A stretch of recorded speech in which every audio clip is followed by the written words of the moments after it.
Right. Hello, everyone, and welcome to another episode of Perspective Philosophy, where we try to better our perceptions of the world through philosophical discussion. I hope everyone is having a lovely night tonight. And tonight we're going to be doing some vegan outreach. What a surprise! Oh my god, yeah.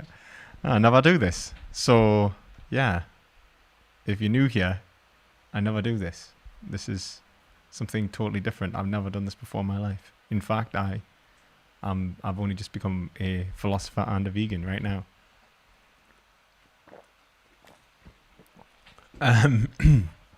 Okay, so hello, Wesmon. How are you doing? Okay, good. Okay, good. Right, so same shtick as always. If you want to debate me on veganism, join the call blah, blah, blah, blah. Blah. Right. I mean, super serious. I'm definitely good at this. Okay, if you do want to debate me on veganism, join the Discord and join call-in section on the Discord. Or yep, so just put that there. We'll actually go over to Twitch because no doubt it's called something totally unrelated and probably says something like reviewing, I don't know, something. Oh look, Hasanabi's live. I wonder if he'll debate us on veganism.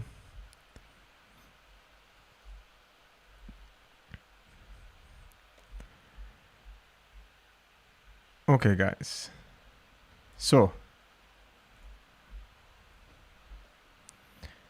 radio, guys, radio. Let's get into it. So,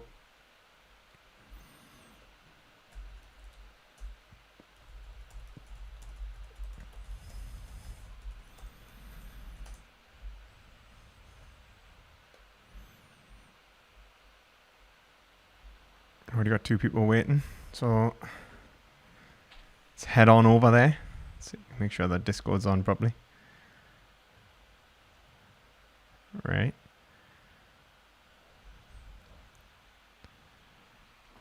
Hello, Anurag. How you doing? Hi, can you hear me well enough? I can hear you very well. Actually, probably a little bit too well. Turn you down a little. Right. Okay. Let's just check. So, Uh, should I begin? if you just keep talking, and then that'll be a good way to check. Oh, all right. So, I don't really intend to debate veganism with you, given that Okay. I'm vegan myself for about 2.5 years. So, I hope that's okay with you. Because I just had some questions that I would be interested to hear your take on. I mean, this isn't an AMA, so I am just doing vegan debates. All right. Sorry about that. I will do an AMA section towards the end, so if you want to stick around, you can ask us then. But patrons, like silver patrons, get priority on anything like that. So All right, no problem. next I'll time, wait for the next CMA then. yeah, No problem. sorry about that, man. Right, take it easy. No problem. Yeah.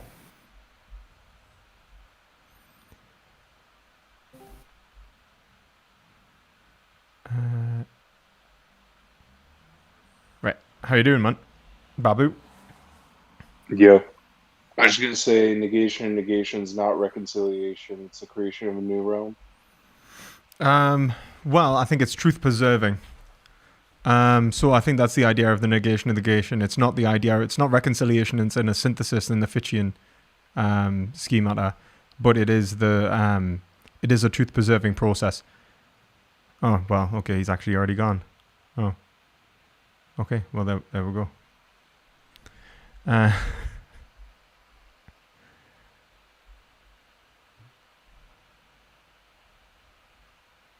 Woozy, how are you doing?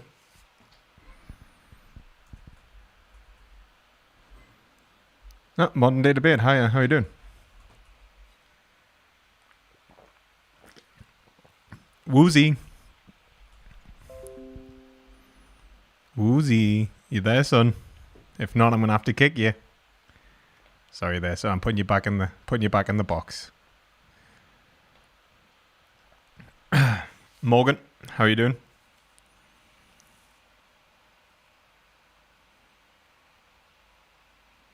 Hello?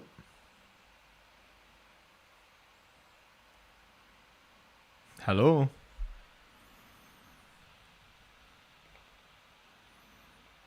If you're speaking, I can't hear you. No. Okay. Well. Frank, please tell us you can speak. I thank can. God. Okay. Is that okay? Yeah, that's great. Okay. How are you doing?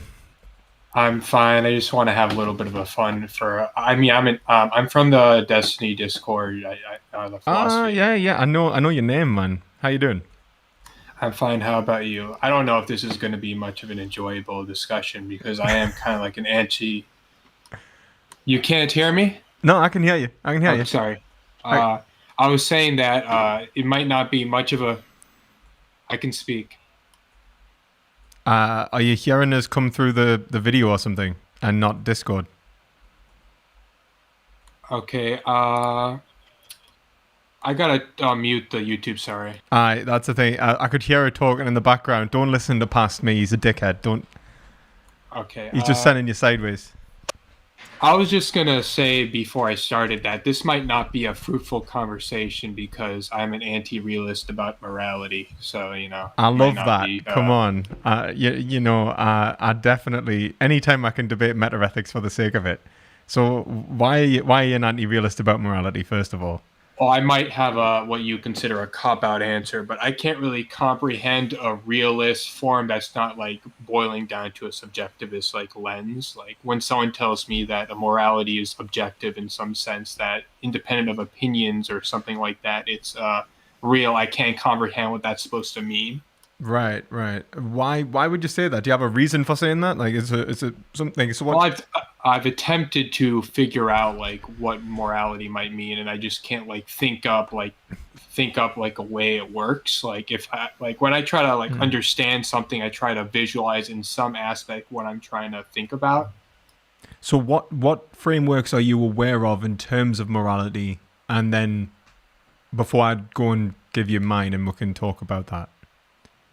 Well, it's basically all subjectivist that it boils down to either like an opinion or just like, I guess like a framework that the majority of people would like agree with might be quote unquote objective, but I don't agree that exists or what, like popular. Have you people say it's all popular. Yeah, I mean, I guess what I'm asking is like, have you engaged with any literature in philosophy? Or? I have only engaged with just like the regular like what do you call it, Stanford like general idea of it's a pretty moral good realism, and resource. It didn't help.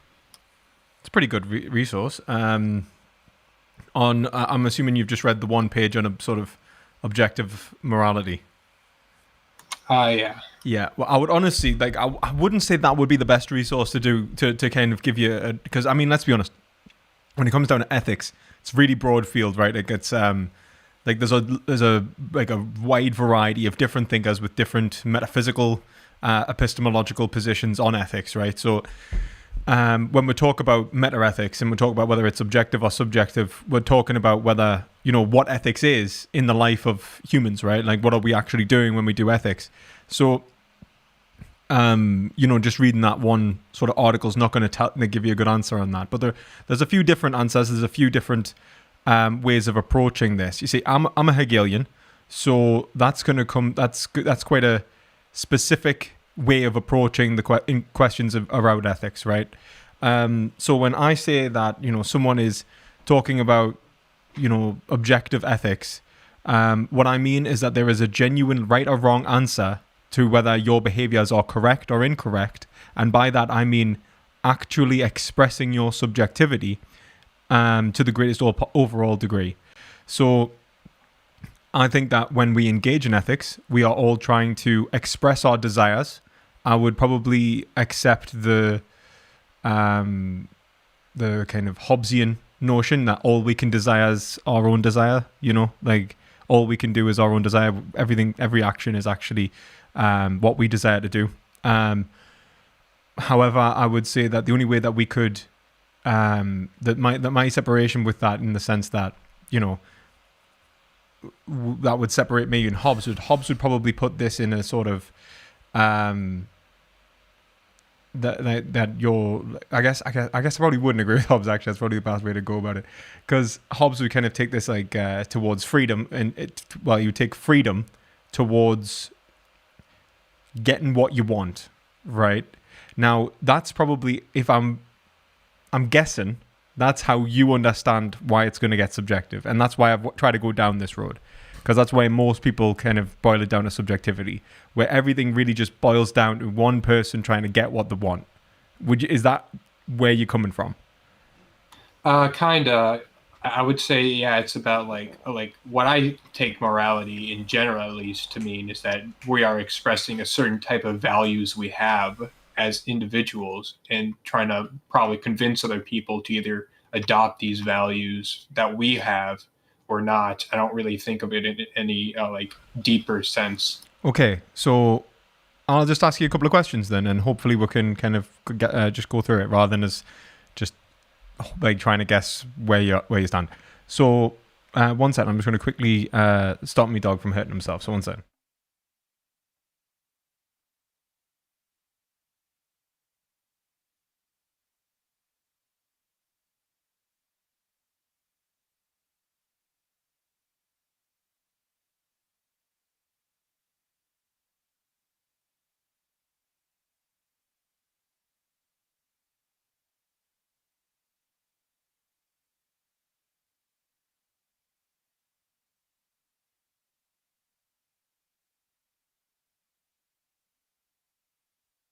Okay, sorry about that. Okay, so, right. So your position is that everyone has their own values. Okay, so how would you say that everyone derives their own values?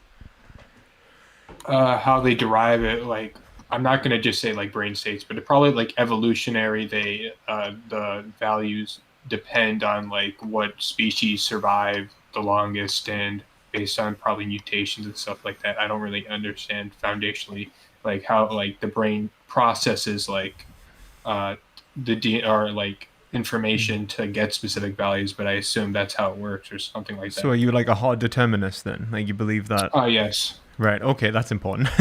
Okay, so I would say that hard determinism is wrong. Our desires do not come inherently from a biological causal process.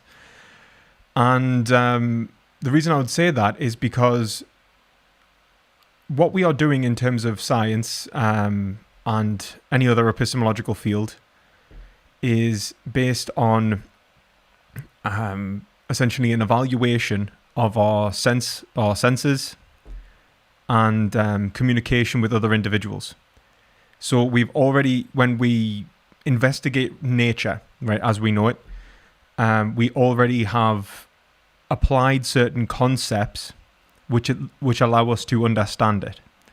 So the application of these concepts, the application of mind, precedes metaphysically, pre-exists metaphysically nature itself, at least as we know it. So to give you an example, well, what I'm doing here is I'm arguing I'm making a transcendental argument, which is leading to what's called like an existentialist-esque position.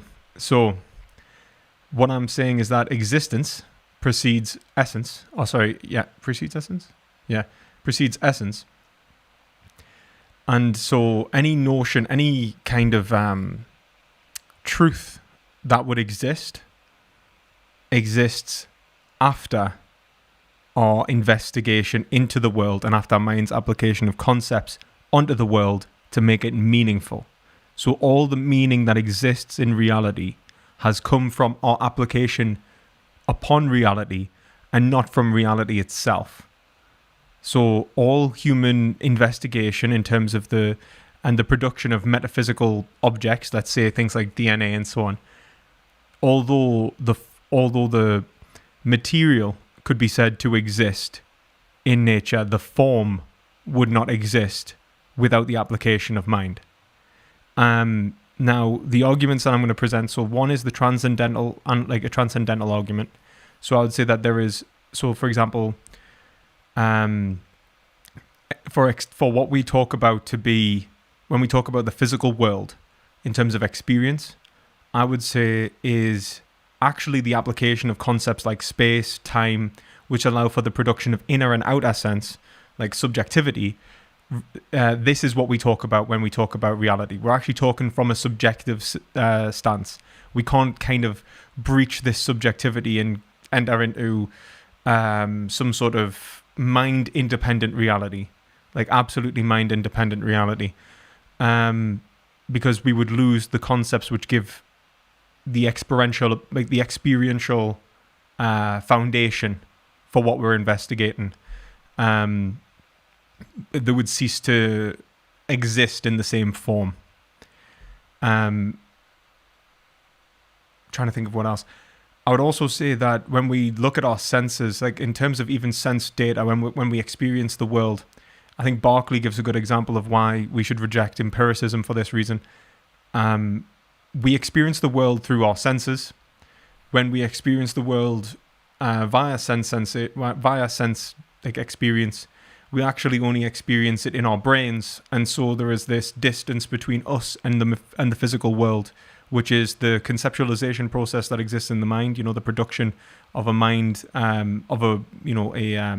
experiential, what he calls I think he calls it a mind world, and that's separate from what our eyes are actually seeing. And so what we actually talk about when we're investigating reality is a sensed world. And so we're never in touch with a physical reality. And then on top of that, I would say that all of language is produced from object-subject mediation. So when I talk to another individual, we're engaged in a kind of game which allows us to communicate by indicating aspects of our own sense experience with the assumption that we are both sensing it, and we build up we enter a game in which we build up the meaning behind these terms and phrases and sentences, propositions eventually, until we have a more complex epistemological position. But all the time, what I'm investigating is actually my own experience of the world, and not some sort of transcendent realm. And so when we talk about causation, I would say that when we look at the metaphysics behind it, we can't talk about a law, and this is a quote from Sartre, there is no law of consciousness. Sorry, actually, I'll say the full quote because it'll make it more clear. A law is a transcendental object. We can be conscious of laws, and not I'm terrible. Sorry, I'm waiting for the energy drink to actually pick us up. So it'd be like, what's it? A law is a transcendental object. We can be conscious of a law and not have a law of consciousness. I think that's paraphrased, but that's essentially what he's getting at. When we talk about laws, we're actually presupposing an object which gives an explanatory power of the world itself. So when we're talking about, causal aspects of mind, we end up with a looping problem because we modify the mind itself by giving credence to these laws. I'll give you an example. So if you look at psychology, behavioral psychology, right?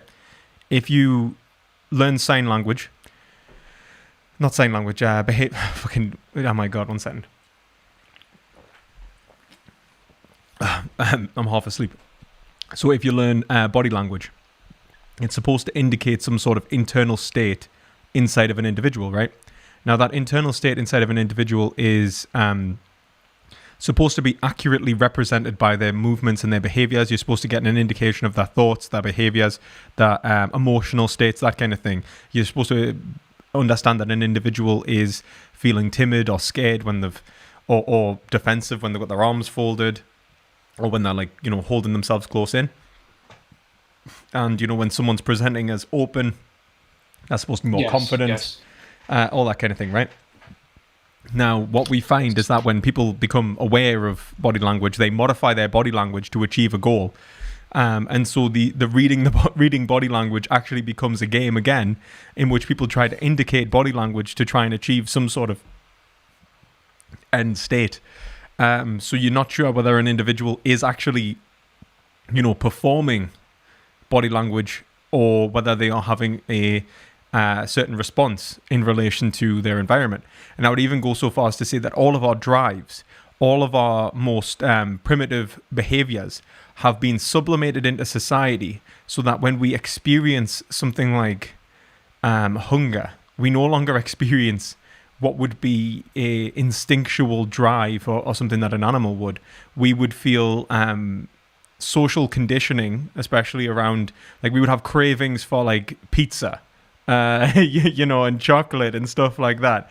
They become only expressible in terms which are no longer natural in origin, but artificial, and have progressed away from our natural being. Now, that's not to say that what we are is not natural. Like, I'm not denying that there is a material element in what we are that's causative upon our existence. For example, I believe that there is a brain.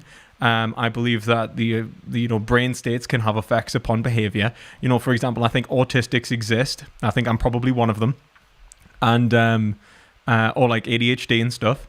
And I think that can have a causative effect upon an individual's experience, but it can't make your choices for you. It can, modify how you are presented with information, but it doesn't modify how you are raised. It doesn't modify the choices that you make when you approach certain epistemological fields. All of this is the choices that you would make fundamentally before even engaging in notions of truth. And that's the point, that our notions of truth in our epistemological fields at the very bottom are dependent upon agent-based choices. And so when we try to go beyond the foundations of existence and look towards some sort of causal effect of the human mind to explain those choices, we're trying to explain something which we are actively modifying with those explanations. It's for me, that was kind of confusing. Are you saying, like, I kind of get the idea that that like foundationally we can't access like the objective world on, I guess, an absolute or whatever standpoint, because we're all filtering everything through our mental states. But I don't really understand how you get from that to everything can't be determined by previous variables. It's not everything. It's more of the fact that the variables that are at the bottom of what we talk about in terms of our investigation exist in. We never leave a mind dependent reality. So when we are talking about causation, are you saying like we can't abstract those things from our framework of truth? Is that what you're saying? I'm saying that the framework of truth is dependent upon agent-based choices. That there is an existential choice at the bottom of all of our institutions. I don't see why we can't abstract some like non-mental state imposing like mental states in our framework of truth. I don't really understand how that's not possible. Well, I mean, you can do it. I'm just saying that you would always lead to error. So like what you'd be positing is the existence of an object which preceded the process of objectification. So it would be like saying, well, if there was a mind that existed prior to mind, then it would see the causal process which led to its own existence.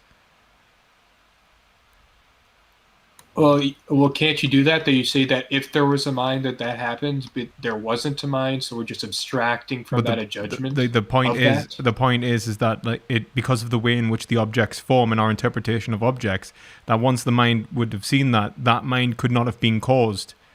That mind would be altered in such a way that its effect would precede the cause. So it would be objectifying the world in such a way that that produced an object which had yet to be objectified.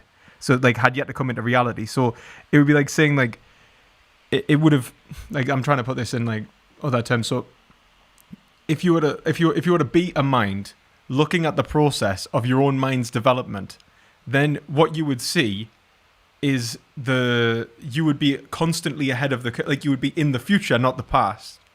So like a mind that would be observing its own existence would then have to constantly observe its own. It's kind of like the prime mover. Like if it's a constantly developing process, and if you're watching a constantly developing process, if you're involved in that, then you are in a constant state of development. Mind is in a state of becoming. So if you're watching the state of becoming, and you're already moments ahead of it, then you're already changing. You're actually modifying the process. The actual observation is changing that which is being observed, which is why I gave you the example of body language.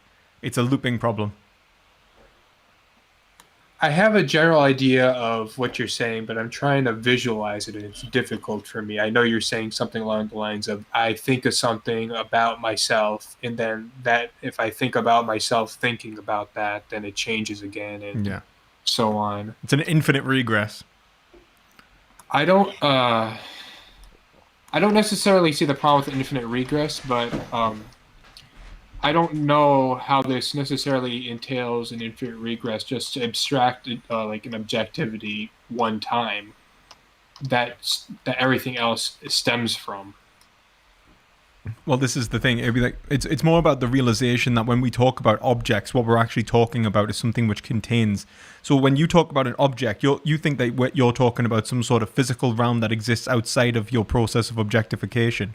When what I'm arguing is that when we talk about objects, you've already applied a concept or mind already exists within it. It's an object only because you're a subject observing it. And that a subject-object relationship is the only point of objectification. Prior to that, there is no object. So like this is why, like, if you were to talk about like a Kantian noumena, it's totally unknowable. Which means I would say that there's no reason to believe that it exists. Yeah, but can't I just like reject your idea of what an object is and just say that it is like a pure abstraction of like my mental states referencing something? Well, I mean, let's take so I mean, if you want to make an epistemological point about hard determinism and empiricism, then you're welcome to. If you think that you can argue against like a transcendental or existential argument for how objects come to be, then let's do it. Well, I'm probably not competent enough to argue that, but I'm just not. I want to say I'm not convinced that it's the case. I mean, that's fair enough. Kind of like I don't think cop-out answer. No, I think that's fair enough. I don't think that I've explained it in the best way that I've explained it before. But if you're interested, check out like Kant's transcendental analytic, but also check out you could check out existentialism and so on. The argument is essentially that so in Hegel, for example, what we talk about in reality exists in three component parts at a fundamental level. There are three infinites which kind of govern the development of everything else when we look towards the necessary predicates that exist for us to even understand any objective process. So there exists as the self, as he calls it, or the individual, the other, which is another mind, also observing objects, and matter, right? Material. So he sees these three things as basically the fundamental predicates for our engagement with the world. When we understand, let's say, something like a table fundamentally boils down to a subject-object relationship that is being mediated in a material world. Like there are two subjects at least two subjects that have communicated in a material world, and that's led to the production of what we would consider the essence of a table or the substance of a table. Like as in what we mean by table can only be reduced to sense experience and our communication of that sense experience. Everything else does not exist. And that's the point. We never breach our sense experience and we cannot breach our subjectivity. At least not subjectivity itself, simpliciter. And we require each other for any notion of objectivity from our own subjectivity. So when we talk about objectivity, what we really mean is objective of myself or objective of any given individual rather than mind independent. I think I know what you're saying. That you're saying that every time we make a statement about anything, it's our evaluation of that thing rather than like anything distinct from our evaluation. It's all our evaluation about it. Mm-hmm. Right? And I think sorry. Sorry, sorry, I don't mean to be rude. If I'm understanding your position, what you were saying before as well, if I accept that, can I not say that when I objectify an object, can I not like objectify it in such a way that it becomes the cause of my objectification process? Like I just like, all right, this is an object which precedes my my judgment of it. Yeah, kind of. See, basically. Yeah, so obviously that would require you actively doing that. So the choice that you'd have to have a choice. So you'd have to be making the choice to actually see it as something which is allowing you to make the choice. So the choice always comes first. That's the issue within that. But also, I would push back on even the subjective, like the idea that you could choose its essence, that you decide that this is what the object is. Because I would say that when you do that, I would say that you know there could be a givenness to the object. You could say that this is what the object is presented to me as. But in terms of what it actually is, in terms of like a notion of objectivity, I would say that exists, that requires the function of language and the application of language that can hold its constant. And I would use a Wittgensteinian argument to say that private language is impossible. So when you're trying to objectify that table to give it some sort of metaphysical form, it would be in flux. And the flux would be around your interpretation. What the object is would always be what you interpret it to be. And so it would always be a givenness to you. You wouldn't actually be able to determine what the object actually exists as. In other words, you wouldn't see the object as it is, you would see the object as you are. So I'm assuming there you're just arguing that if I was trying to argue for an objective standpoint or standard that isn't just like subjective as you were describing it, that it would be unable to be described to other people. Is that what you're saying? Sorry, could you repeat that? I'm not sure if I don't know if we're on the same level, like on the same thing. Could you say it again? The phone's ringing. I don't want to enter the call. Sorry. All right, no problem. Does that mean you're leaving, or does that mean? Like, do you want to go answer the phone? I can. No, someone else is, but it's just gonna annoy the call. I'm sorry. Oh, it's fine. I understand. All right. Okay, now it's ready. Okay. I was trying to say before that, I think what you were trying to explain to me was that if I was trying to abstract an objective standard, that it would be like a private language that I couldn't explain to anybody. Is that what you're saying? Well, it's more of like if you were to say from your subjective position, you make the choice to determine the object. I would say the objectification process requires the mediation of more than one individual. That what we describe as objects in terms of language as determinate objects is a linguistic. Oh, thank you for the donation. John Show donated sorry. £5. Good work, smile. Thank you very much. No problem. So yeah, like what we describe in terms of, let's say if like it was just a person by themselves that grew up in the jungle kind of thing, and they're like, this is a tree.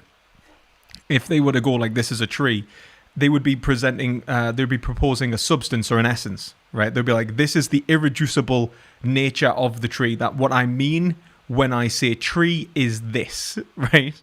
And if it was purely ostensive, then it would be particular and it would have no relevance in terms of investigation, because you know when you're investigating something, you just go, well, this. You wouldn't be able to put it in a syllogistic format. You wouldn't be able to use it as demonstration, right? So it does have being, and it is causative, but you would need to give it you need to present some sort of essence, some sort of description, right? So Sure. So you'd have to go like, this is a tree, and a tree is X, right? And that essentially functions as a way of keeping the notion of a tree or the concept of a tree constant. Now, if you were to try and do that individually, like without other people, your interpretation of what a tree is would be the same as the rule of what a tree is. So if the rule was a tree is, I don't know, a tall brown thing with leaves on or whatever, then every time you came to analyze the rule, or analyze the tree, you'd be like, does this tree fit the rule? And that would always be based on your interpretation of the tree and the rule. The rule itself would be your interpretation. So you'd be like, is this the rule? Yeah, this is the rule. Even if the rule's changing, you could be like, yes, this is the rule, because my interpretation is what is the judgment. So my judgment is judging itself. So there's no actual standard outside of my subjectivity then to judge whether I actually am right or wrong in that scenario. So the standard, it doesn't really function. There isn't actually a standard from which I'm judging against. I'm always just judging it by myself. See, language mediates this problem, because you can present something in written word or in culture or something like that, and now we all go, this is what a tree is, and if I go, well, this is a tree, and then somebody goes, no, it's not. Look at the rule. You're reading the rule wrong. These rules exist, and then we start discussing the rules. Now, it's true that we don't necessarily get out of the rules. We still have this structure in which we could all be wrong. But without the process which allows the mediation of the individual, language itself does not form. We can't have some sort of syllogistic format, right? We can't have a dialogue or a dialectic. So, the point. I don't have any problem with the private language idea that we can't use that. I'm just confused about how you got to there from, like, we can't abstract objectivity. That's my problem. Oh, right, because what I'm saying is that when we talk about the necessary predicates for an object and like its causal relationships with other objects, we are always dependent upon one thing, which is, well, one thing is mind, another thing is another person's mind. And because of that, this mediation between subjects, what we have in terms of when we're talking about like objects, the point is, if you were to try and propose one object existed before your decision, well, then you'd have to decide that this object existed before your decision, so the decision still exists before it. But even if you could, I'm saying that the actual objectification process would require the decision and adherence of another individual, another freedom, to then also produce that object as well. So you don't need just your own freedom, you need the freedom of somebody else to produce this objective causal object, which is then going to produce both individuals. Do you see what I'm saying? So you'd have to say that we choose to be caused. I'm sorry, it's hard for me. You're saying that that people, when trying to describe to each other objectivity, would have to mediate it through a subjective lens, and we'd have to make that evaluation of it being. I don't know. I'm sorry. Yeah, I mean, basically, look, all there is in terms of our investigation is the self understanding the self. That's how I would put it.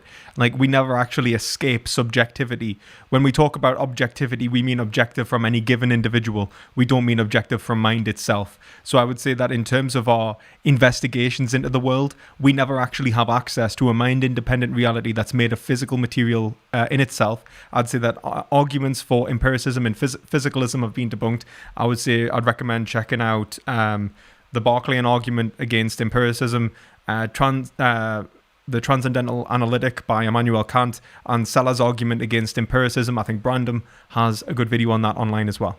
That's why I would argue that empiricism's wrong, and that we can't imply a causal relationship from matter to mind, because mind and matter exist together as within the irreducibility of an object's substance. So when we talk about an object as it is, we've already assumed the existence of a mind and the choices of a mind to give it that form.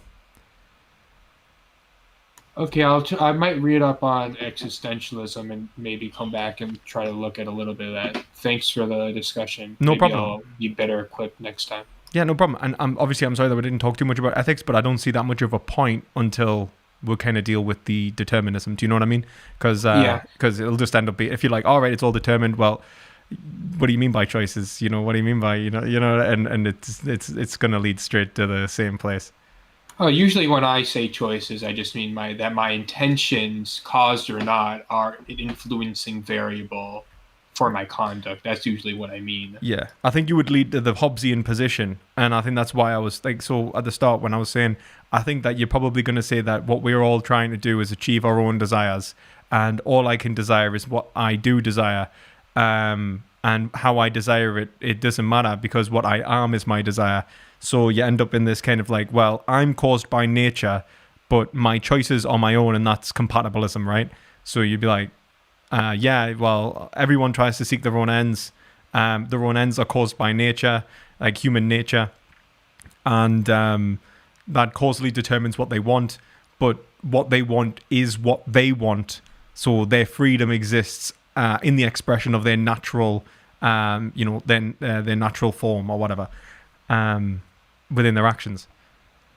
Yeah, but even though like I still think that within like that standard, like people might have their desires, and obviously some people might not be able to change, or they might be unchanging with their desires, like individuals. But I also think that people can be convinced because they share some more foundational desires, or because you just make a pretty convincing case for why their own desires don't actually reflect, their proposed desires don't reflect what their actual desires are. Yeah, so you'd say that they have a better standard, at least for now. Yeah.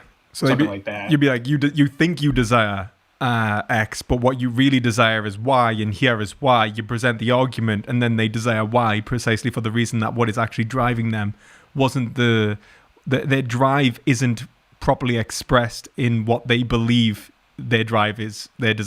Yeah. Yeah. So I agree with you there. I mean, that's a Hobbesian point. And I think that's probably what you're arguing for. But my argument is essentially to attack the notion of a nature or a human nature. I would even say that in terms of if you're interested in this kind of position as well, check out Paulo Verno's argument from natural historical diagrams and why human nature doesn't exist in that kind of concrete way. He would put a human nature as existing as possibility itself. So there is a human nature, but that exists in the possibility of giving itself some sort of natural explanation, which is why he gives which he talks about us actually being natural historical. But yeah. Okay. Thank you. Have a nice call to the other people. Maybe I'll see you later. Bye-bye. Yeah, man. Thanks for dropping by. I appreciate it. Okay. Whew. I think I'm starting to pick up a bit. Like that energy drink. I needed that energy drink so bad, man. Like it was... oh, thank God. It's like, I don't know why. My brain just stopped working. I was at the start of the conversation. I'm like, oh my God, where am I? What was I saying about Kant again? You know, it's like, oh my God.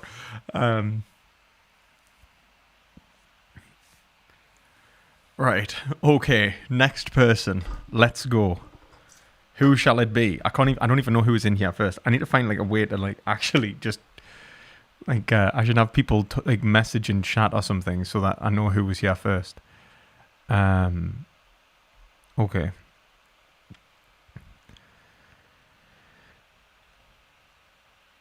Woozy wants another try. Okay, Woozy, because you've changed your name to wants another try. Okay, Mr. Woozy. This is your try. Woozy. Woozy.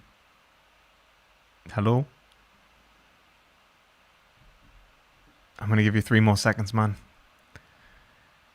2. 1. Sorry, Woozy.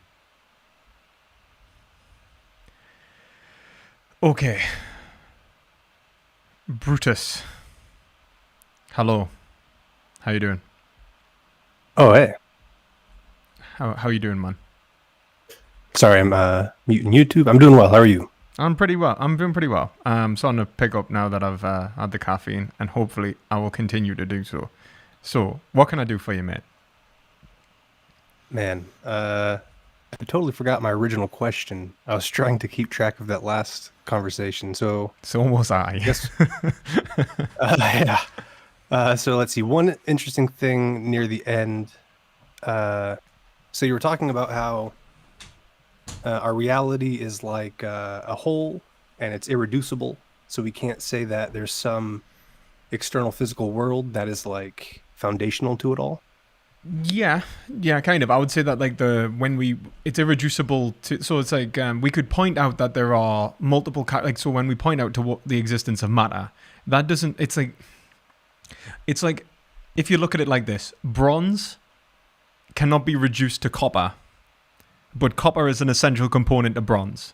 So this would be an argument in terms of objectification that would be hylomorphic. There are multiple constituent parts that must coincide for the existence of an object.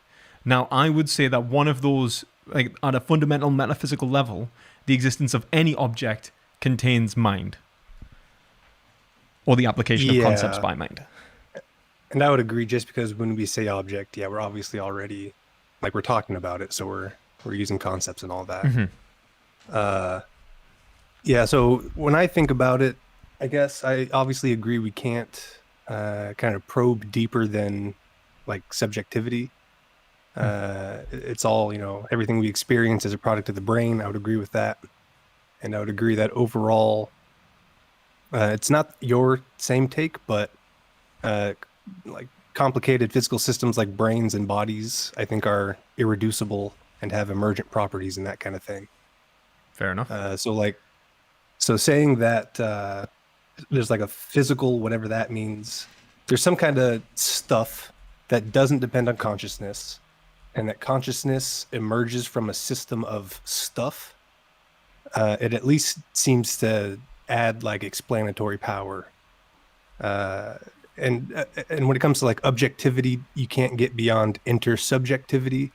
It still seems like saying that there is some stuff out there that causes us to experience things that we report this way. I would say that there, like, we can't get beyond, like, it's not saying that we can't get beyond subjectivity, but that we can reconcile ourselves with the notion that what we exist in is a subject-object relationship. So having a subject-object relationship would be like pure subjectivity, but understanding ourselves as being not simply the subject, but the subject-object relationship itself would be objectivity, if you understand what I'm saying. Yeah, I think so. Because I also think that, like, when we look at language, kind of the structure of the language is where the meaning comes from and the truth where it comes from. So I agree on that. Yes and no. Yes and no. I would say that it comes, I think there are fundamental choices that exist in the language, but I would say that so I would probably say, separate from a Wittgensteinian take, that the language itself does not give rise to language alone does not give rise to the existence of meaning, but that meaning implies an objectification process, and that all language is object orientated. So when I say P is P, and I propose a word or whatever it is, and I propose its relationship with the world, I imply the possibility necessarily that it actually is this word for language to function. So the meaning comes from not just a relationship between multiple individuals, but also but a relationship between multiple individuals within a world. Sure. Well, okay, so that's actually one thing I was thinking about. I agree that private languages don't make sense. So like a person in the woods, they're not going to develop the kind of language that we have, even if they have the same like inbuilt capacity for language, which I think we have to. But then if there is a person in the woods and there is somebody there who does have language, they can learn a language. So I'm wondering what the limits of that would be. Like if you have a person socialized with animals, that doesn't seem sufficient. But what about if you add like a mirror?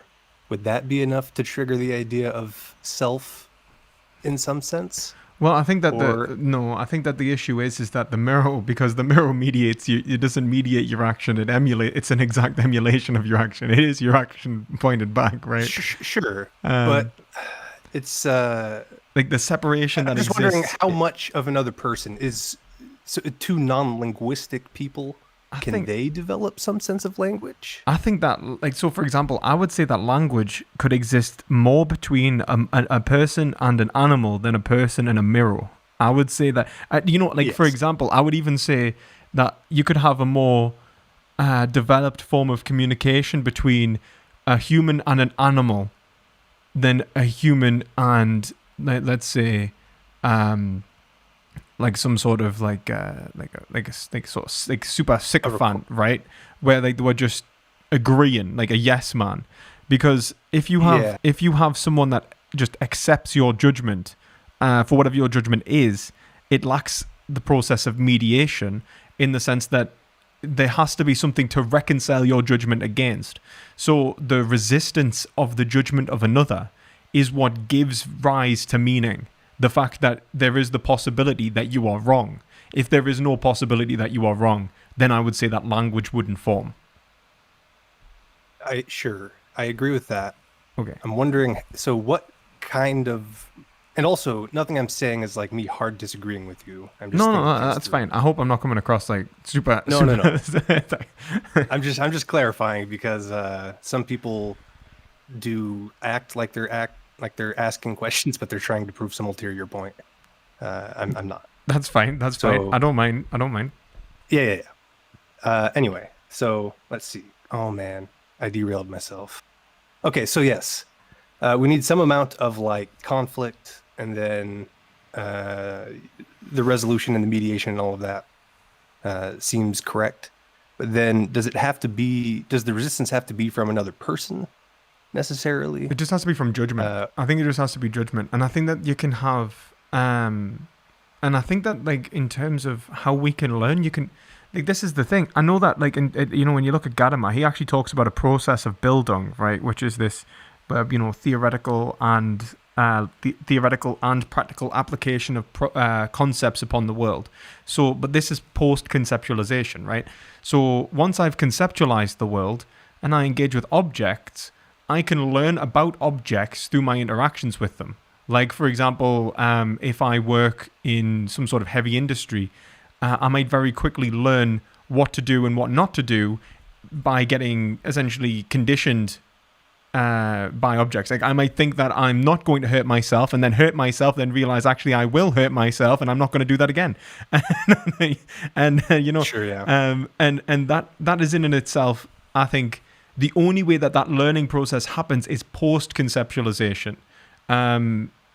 You can be, I think you could be conditioned. You could just decide not to do those behaviors again, but you wouldn't necessarily know the causal relationship between what actually led to the problem occurring so that you could avoid it next time. You just be like, well, I'm just not going to do that again, which is kind of what you see animals do. They're like, fuck, well, never mind.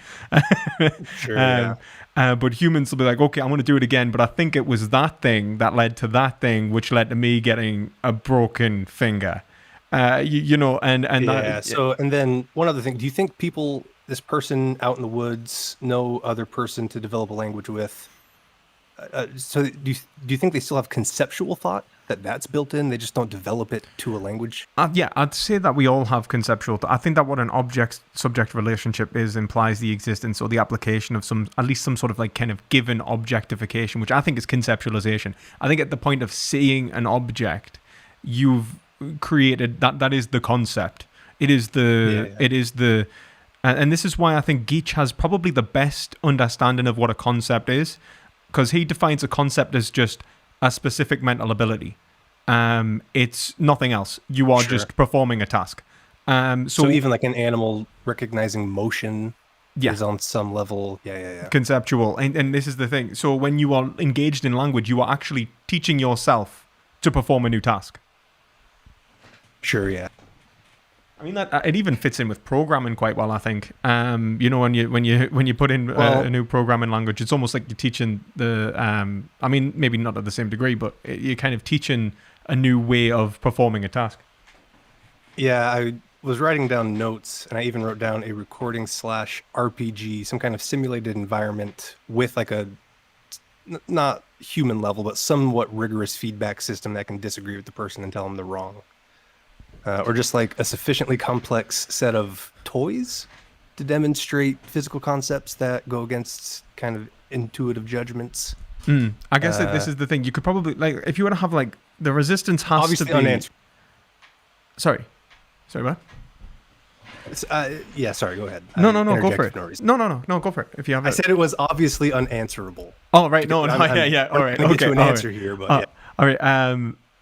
Yeah. I mean, what I was just going to say is just I think that the issue, what would probably be an issue with some sort of AI. We'll bring this back to veganism in a second, by the way, because this is what the debate's supposed to be on. But I probably went on a metaphysical. I can do that too. Yeah, sorry. Yeah. But when we talk about, let's say, the notions of judgment, like could an AI, I guess the issue is that the AI would be the embodiment of the judgment of the programmer, and if the judgment of the programmer was unchanging, or the AI couldn't necessarily rewrite its own algorithms, where they could reprogram itself, like in some sort of artificial intelligence kind of way. I would say then you're probably entering a master-slave dialectic, and the program is actually the master. The human would be totally dependent upon an unchanging judgment that precedes its engagement within the linguistic format. And that would be, in many ways, if you look at it like, Plato's Republic, I think of this as how Plato's Republic, the only subject in Plato's Republic is Plato. Right? Because everyone else performs the role that he's set for them based on the logic and the reasoning that he's given. Yeah. And so everyone, it would almost like you've got to refer back to the judgment. This is one of the reasons why I'm a bit iffy on constitutions. Like, I think that you have to be able to amend constitutions. Yeah, for sure. Because otherwise you're kind of given, you are a slave to, in some respect. Your judgment, you can never actually own the concepts yourself. They are given to you. You evaluate them. You objectify them, and then you're given the choice to defy the state and the language itself and become exiled. And no longer be able to form new concepts with other individuals, or be trapped in a mode of objectification that is confined to some sort of pre-coded scheme. And I think that would be sort of my issue with that, with both Plato's Republic and the programmer, in that, you got to leave the matrix. Yeah, I agree there. And I guess, so one point that can bring it back to veganism. So for animals in general, you agree that they aren't agents, like they don't have the same kind of discursive experience we have, but they can still suffer the same way we do. They still are subjective and that kind of thing, yeah? Okay, and then plants obviously aren't. Yeah. And I haven't heard you talk about this necessarily a whole lot, but the reason for saying plants don't is like behavior, essentially. I don't know what else you can point to.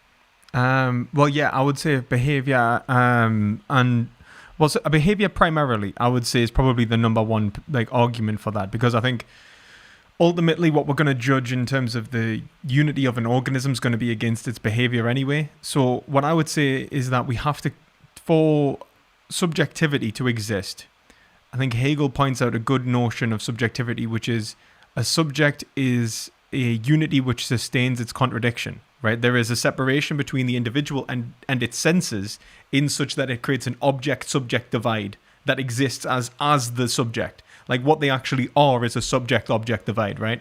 Like a means-ends relationship with the world in which they use their senses to achieve an end. But those senses themselves are actually their own experiences. Like, they're projecting themselves onto the world, but they don't see that projection necessarily. That's like self-consciousness. Sure, yeah. And they seek to achieve an end. And I think that plants don't demonstrate that ability. What we see is plants have function. The certain aspects of the plant, do certain functions, certain roles, but they don't seem to have a unity which sustains the sort of a totality of an experience, in which they don't actually engage as individual organisms. They are separate individual parts, all with a function that are mutually dependent, but they don't act as a single unified entity based on stimuli. So, for example, a plant can't choose to modify it. So like if you like, let's say like if you cut off a leaf of a plant, it doesn't necessarily modify the behavior of a plant. Or if you damage one leaf of a plant, it'll modify the way in which the processes are going on inside that plant. Like it will have let's say an immune response and stuff, but the plant itself won't react. There's no unified response in that plant. In terms of an animal, there is. If you hurt an animal, like if you hurt an animal's arm, like an animal's, like one of the animal's extremities, its other extremities will react in a unified motion. The behavior is centralized. Even in organisms with seemingly decentralized, or animals with decentralized nervous systems like an octopi, their behavior is unified, and that's what separates them from plants, because the neurological complexity inside of an octopi seems to separate it, or from an octopus, seems to separate it from a plant, in the sense that its behavior acts as a single unified object, a single unified being with relation to other objects in the world. Whilst plants, it seems that each individual cell or component of the plant is really just performing a function, and when impeded, it reacts, but it doesn't have some sort of unified judgment, and that unity of judgment in relationship to some sort of means-ends relationship, I'd say, is fundamentally what we mean by an animal, in terms of its it shows subjectivity, it shows some sort of selfhood, a presence in the world that is conscious. Yeah, so I do agree with all of that, but then, so I've been reading some niche stuff about stuff that I also don't really understand, but in like conscious systems or just really complex biological systems, let me rephrase that, very complex systems such as any biological system like a plant or even a bacterial cell. Right. There are emergent properties that make that as a unit kind of irreducible. Mm-hmm. Something that you can define as, I don't want to say object because that's messy, but you can define it as a kind of a coherent system non-arbitrarily. Yeah, I would agree. I would agree. The hierarchical organization and that kind of thing. So when it comes to plants, there is still something to a plant that reacts as a whole, and where changes at one level can influence behavior at lower levels, so downward causation. That seems to be the case in like any life. That's one thing that's proposed as kind of a unifying characteristic of life, is emergent phenomenon and irreducibility and that kind of thing. But then my next question is going to be, if you have like a good argument or an argument that you thought about a lot and then that you feel is rigorous against panpsychism. Oh, sorry about that. I think I'm not sure what that was actually. I think that might have been a follow. Yeah, it's follow. Thank you for the follow. Sorry about that. Oh yeah. Sorry. So yeah, I would probably I'd probably agree, but I'd say that. So I don't. So like, if I would say that an identity, like I'd say that what separates life from like inorganic matter is the reproduction of its own identity. That would be it attempts to reproduce and sustain its identity, where everything else in nature doesn't. That would be the separation between life, like inorganic and organic material. Like so, but this obviously, like, and this is why I think we end up in kind of problems with with other definitions in some respects with like, are viruses alive? Because of course, because there's like there's still no one even close to accept a definition for life. Yeah, there's some not even close. That's the thing. So it's like, because have you seen virophages and stuff, like, Oh yeah, I studied microbiology, so I know about it. Yeah, it's insane. Like, I'm not gonna lie, it's amazing. Like, biology is incredible. But I would say that what really seems to separate what separate the inorganic from the organic is actively trying to reproduce itself. So that would be when you have like DNA reproduction inside of any kind of or intentional DNA reproduction, I would say that's probably where I would say life has begun. But obviously, I'm still trying to work out my philosophy of nature, if I'm honest. So don't hold us to that. I'm still learning. But, and like I can kind of play some semantic games with the things you're saying. Like it tries to,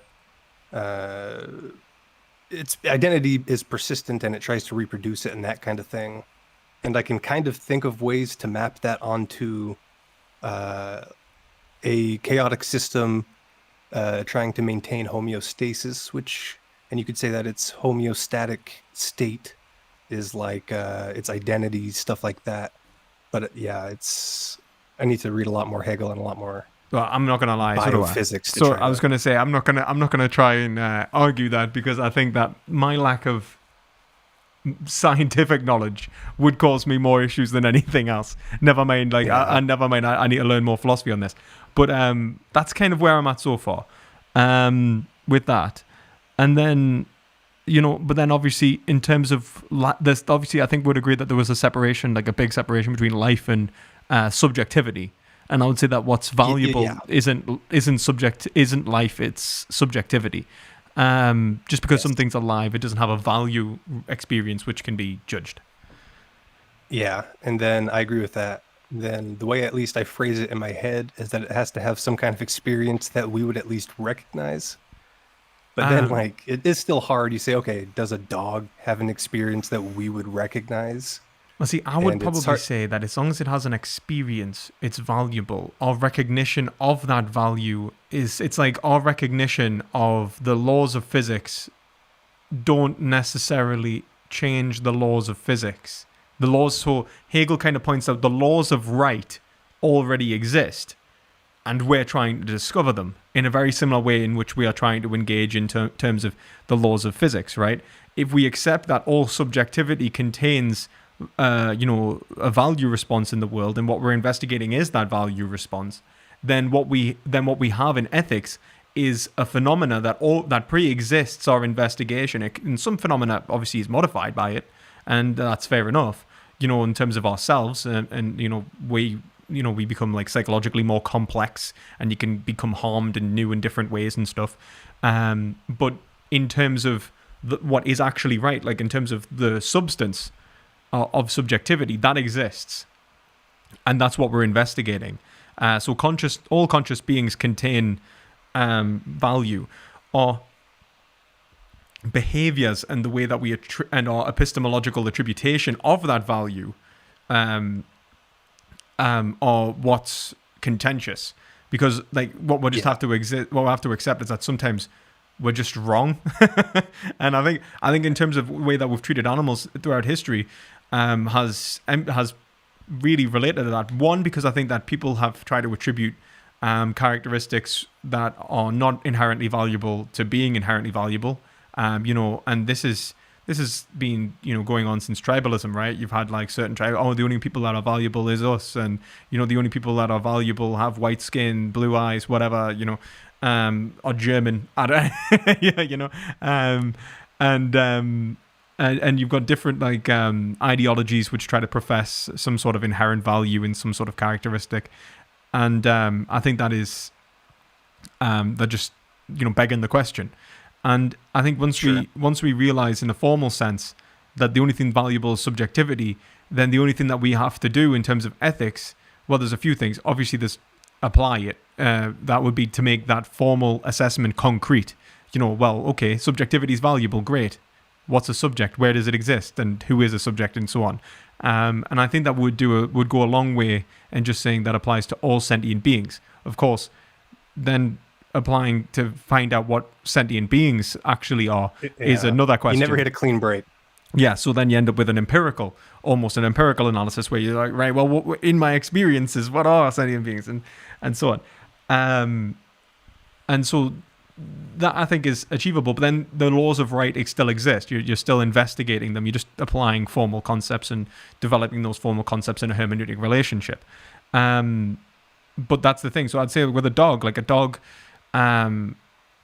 we can recognize it as having a subject-object relationship in a way which is, or a cat or any sort of animal. We can see a subject-object mediation within the world. The problems that we get are when we have artificial organisms, especially, which have been designed to fool us. And that's an issue, because it's like we're leading ourselves down either a garden path where we're going to give ethical considerations to what is essentially very complex sand, or like formations of sand, or we're going to absolutely deny the existence of what are virtual beings who are actually having a subjective experience, and we've produced them, and we're some sort of Dr. Frankenstein. So it's kind of sure, and it's an issue. That, and then I also see a problem with like unreported experience, or maybe organisms that report experience in ways we don't recognize. Yeah, exactly. I think even like herd animals just don't show pain as much as we would expect based on humans, because that's a huge problem if you're a herd animal and you are showing weakness. So people oftentimes go, "Oh, the animal's it's not really doing a whole lot. It probably must not feel anything." And it's actually just behavioral relationships with other members of its species. Yeah, exactly. I think that and predators. Yeah, exactly, and predators. I mean, that's it, isn't it? And it's like, I think even like Star Trek, they did an episode in one of the original episodes of Star Trek. I'm pretty sure it was either one of the original ones or one of the newer ones. I can't remember, where it was. They come across these sentient crystalline life forms, but they don't move. But they communicate, but in a way that we don't understand that they communicate. And so because they don't move, and because we can't understand them, they're communicating in a way in which we don't grasp. Classic Star Trek. This is the thing. So it's Star Trek beats us all to the best thought experiments. Like that's the exactly. Yeah. But I was going to bring up like Carroll, but there you go. But I think that this is the thing. Like, there is a thing where it's like, at one point does it become an animal? And then where to attribute this? And I think I would err on moral hazard as much as possible with this. If we have reason to believe it is sentient, then best consider it as much as we can, but also prioritize those things that we know are sentient. Sure. But well, I mean, people. It's still crazy that you have to argue about dogs. People still go, "Well, I don't know about dogs. They can't. They don't have language." Oh no, this is the thing is, you don't know frustration until you try to be a vegan talking to normal people who that haven't considered this sort of stuff. I mean, hell, you wouldn't think that many people would take the Cartesian route, where they're just like, dogs don't feel pain. And you're like, what? Wait, what? I have people all the time say like fish don't feel pain, or like even more complex like animals. I mean, like by a lot of those arguments, infants shouldn't be feeling pain. They don't have language. They aren't even the people that will just bite the bullet. There are people who will just bite the bullet. They'll just go, "Oh yeah, infants don't feel pain, but I want them to grow up and feel pain." Yeah, and you get this like kind of you have people in society saying that you can quote unquote. I mean, they're rare, to be fair, but you can quote unquote abort a 4-year-old child. So, or a child before the ages of 4. So it can't survive on its own, man. That's the thing. Well, it's breaching my autonomy, my bodily autonomy, and it's absolutely ridiculous. And this is the thing. Like, there are some people with just unbelievable philosophical positions that you're just gonna get taken back by, but you've also got to argue against them, because otherwise, one, if you leave the door open to dogmatism, it'll just walk through. That's one of the biggest problems. Like, people will just start, "Oh yeah, vaccines do cause autism. I haven't seen it disproven." So now you've got to go on this quest to disprove that vaccines cause autism. And then when you prove it, they're like, "Well, still causes like something else." So there is issues where I think some people will believe whatever suits their own ends. But I mean, like, to be fair to them, it is kind of a lot of work if you don't get lucky enough to have like a parents or a school who teach you this stuff early on. Yeah. Like, it's really easy to just eat meat and vaguely rationalize it because you never really think about it. Yeah. But, I mean, I think so. It's very frustrating. I think the problem is, I guess what frustrates me is all like all the individuals who want to get into the philosophy but don't actually want to get into the philosophy. So what they want to go is, well, social contract theory.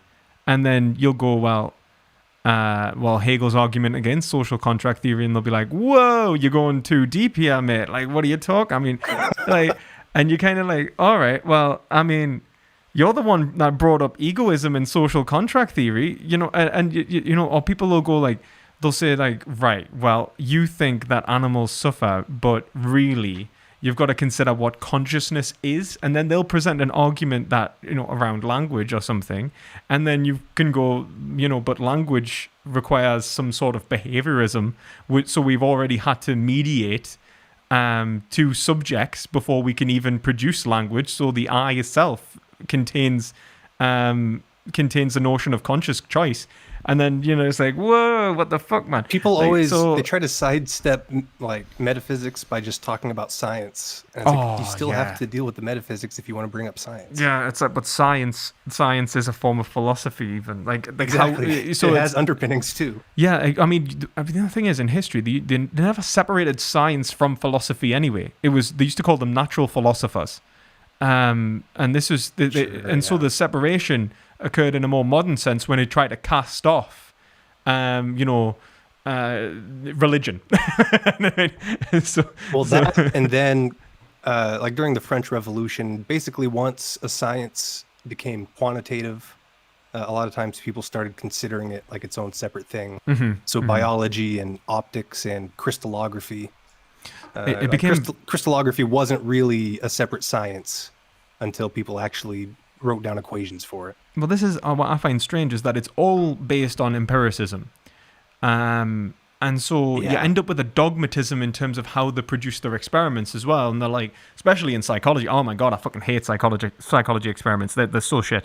But and then they're like, oh, wait a minute, our entire field can't be reproduced. Why does that happen? Anyway, but the thing is that I think psychology is valuable. I want to point that out. I think it's valuable as a form of philosophy, and I'm really big into psychoanalytics. But I think that there's a lot of bad science in it. Yeah, that's the thing. There's a lot of bad science in it, right? And I think that comes from these sort of metaphysical presuppositions about the way like humans are produced from brains and stuff. And then they're like, wait a minute, this doesn't seem to make sense. And then they don't necessarily change that field. Like, you know, they're just but anyway. Well, that's like in physics, a lot of them are they go with the Copenhagen interpretation, which we obviously don't need to get into. But a lot of people say that it's like embarrassing because it's very most people have no philosophical foundation for that at all, and it shuts down whole branches of thought because they don't even question it, etc. It's a big problem. Like, I'm not gonna lie, it like there are like this happens I think all the time. And I think this is the importance of philosophy, is just to remove dogmatism, right? So it's not that science is like I'm anti-science, because I'm definitely not. I believe in science, right? I think it's a very useful tool for gaining knowledge, right? So about like and I believe in the material world, but I think that you know when Kant, right? Like, this is the worst thing. Kant went to such lengths to defend really Isaac Newton from Hume, right? The empiricist. The end of the empiricist, like I would say the real end of the empiricist tradition. Oh, sorry about that. Thank you for the follow. The real end of the empiricist tradition is like David Hume, I would say, like the true embodiment of empiricism. And then Kant really steps in and goes, well, look, at the Humean position, it leads us to really question the legitimacy of things like the Newtonian notion of physics. So he steps up to try and defend physics against the empiricist. Yet physics now tries to like, if you talk to a physicist or any scientist, they will argue for empiricism. It's like you are actually undermining your own field. It's like, the philosophy of science did like a lot of good work, made a lot of things a lot more justifiable. But then scientists kind of feel like they won the fight, and now they don't bother learning any of it, and they go with the most surface level histories and interpretations possible. Exactly. And there is a whole God bless philosophers of science, because that's not for me. I like it. I think it's amazing, but my God, like they do not get recognized at all. I don't think. I've never heard scientists who've read any of it all they do is read science all the time. And So yeah. the one guy I always shill off to people is Sean Carroll. As far as like actual legitimate scientists go, he seems to have a pretty good engagement with the philosophy of science. Well, that's nice. I'm actually going to check him out just for that. Sean Carroll. I like him a lot more than like Neil deGrasse Tyson or Dawkins trying to argue against creationism. Well, Neil deGrasse Tyson's just a whole like oh my god, that man does my head in or like even Richard Dawkins and something like he comes out he makes a book. Dawkins is better, but yeah, he makes a book about theological arguments, right? And then in an interview, he's like somebody basically, Cosmic Skeptic asked him, well, why don't you learn the theology? Like, people have basically debunked your theological arguments, so why don't you learn the theology and sort of grasp these claims, right? And he's like, I don't do theology, I do science.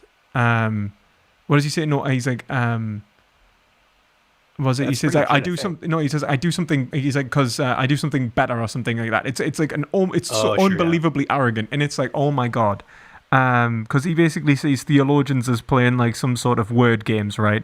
And all that exists is science. In his slight defense, he did focus on like creationists who use bad pseudoscience in their theological arguments. I mean, in The Blind Watchmaker, kind of focus on that. So he was kind of arguing mostly just what science they get wrong. I love The Blind Watchmaker. He did go too far. I will say I love The Blind Watchmaker. That's a brilliant book. I'm not saying anything about that. And I think early Dawkins is better than late Dawkins, but still. Well, and also compared to Neil deGrasse Tyson, Dawkins is much more influential in his field of science. He is a legitimate big brain in evolutionary biology. Oh, the man's amazing in evolutionary biology. I wouldn't even question that. That's the worst part. Like, it's not that I don't hate the man's evolutionary biology. I just think that when he talks philosophy, I think he needs to pay his philosophical dues, right? Like, it's like if I was to go and talk in evolutionary science, like in evolutionary biology, I wouldn't just rock up with my philosophy degree and act like I've read a couple of papers, guys. I'm a fucking expert. And I think that's why I get annoyed, because it just seems like he for example, he griefed Plato. But it's like, man, your field probably would not exist in the form that it's in if it wasn't for Plato. And plus his engagement with Plato is probably, he thinks there are forms. What are you talking about? That's dumb. Yeah, that's pretty much dumb. what people saw. Yeah. And I was like, but I don't know, man. I think I think that there are really great scientific minds out there who. I think there's theoretical physicists that have to grapple with philosophy all the time. Yes, Sean Carroll is a theoretical physicist. That's the thing. So I think like a lot of them pay their philosophical dues because I think that they have no choice because they're questioning the field. Well, yes, although a lot of them also don't. So when he talks about like working physicists, non-theoretical physicists, they don't at all. Yeah, I agree. I agree. Well, actually, if in the philosophy of science, like Kuhn kind of makes the distinction, doesn't he, between the two fields of science that he thinks that exist, or any institution, I think, where he basically says you have the practical and the theoretical, and the practical is essentially, it's like one supersedes the next, and they never actually talk. I mean, I disagree with Kuhn, but I think he's got a somewhat of a point where it seems that they start talking almost two separate languages, and then once it becomes it's almost incommensurable between them, where the theoretical physicist and the physicist aren't even able to have a conversation anymore because like talking about wave function collapse. It just totally doesn't exist in one framework, and it's totally fundamental to another framework. You got to pick one or the other. Yeah, exactly. To bring this back to animal liberation, are you a vegan? No, but I am working to reduce my meat consumption. It's just difficult to completely eliminate it. Right. What are you struggling with? It's just very convenient and cheap to get protein, so I eat chicken somewhat regularly. But I have upped my consumption of lentils and beans a lot. What about tofu and meat substitute products? Have you tried those?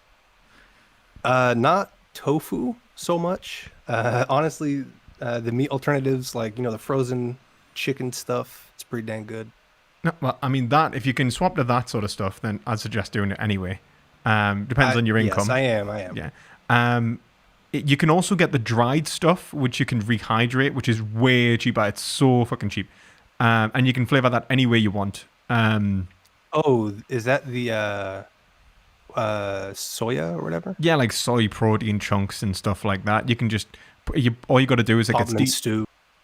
Yeah, that's it. All you got to do is just put them into water or stock or something, like whatever you want to flavor it with. Put it into that, like let it soak, ideally like overnight or something. Let it like actually marinate, and then the next day fry it, and that's it. That's all you got to do, or like cook it into whatever you want, and then as well, you know, you've got things like tofu. Tofu is basically a blank slab of flavorless, tasteless, textured protein.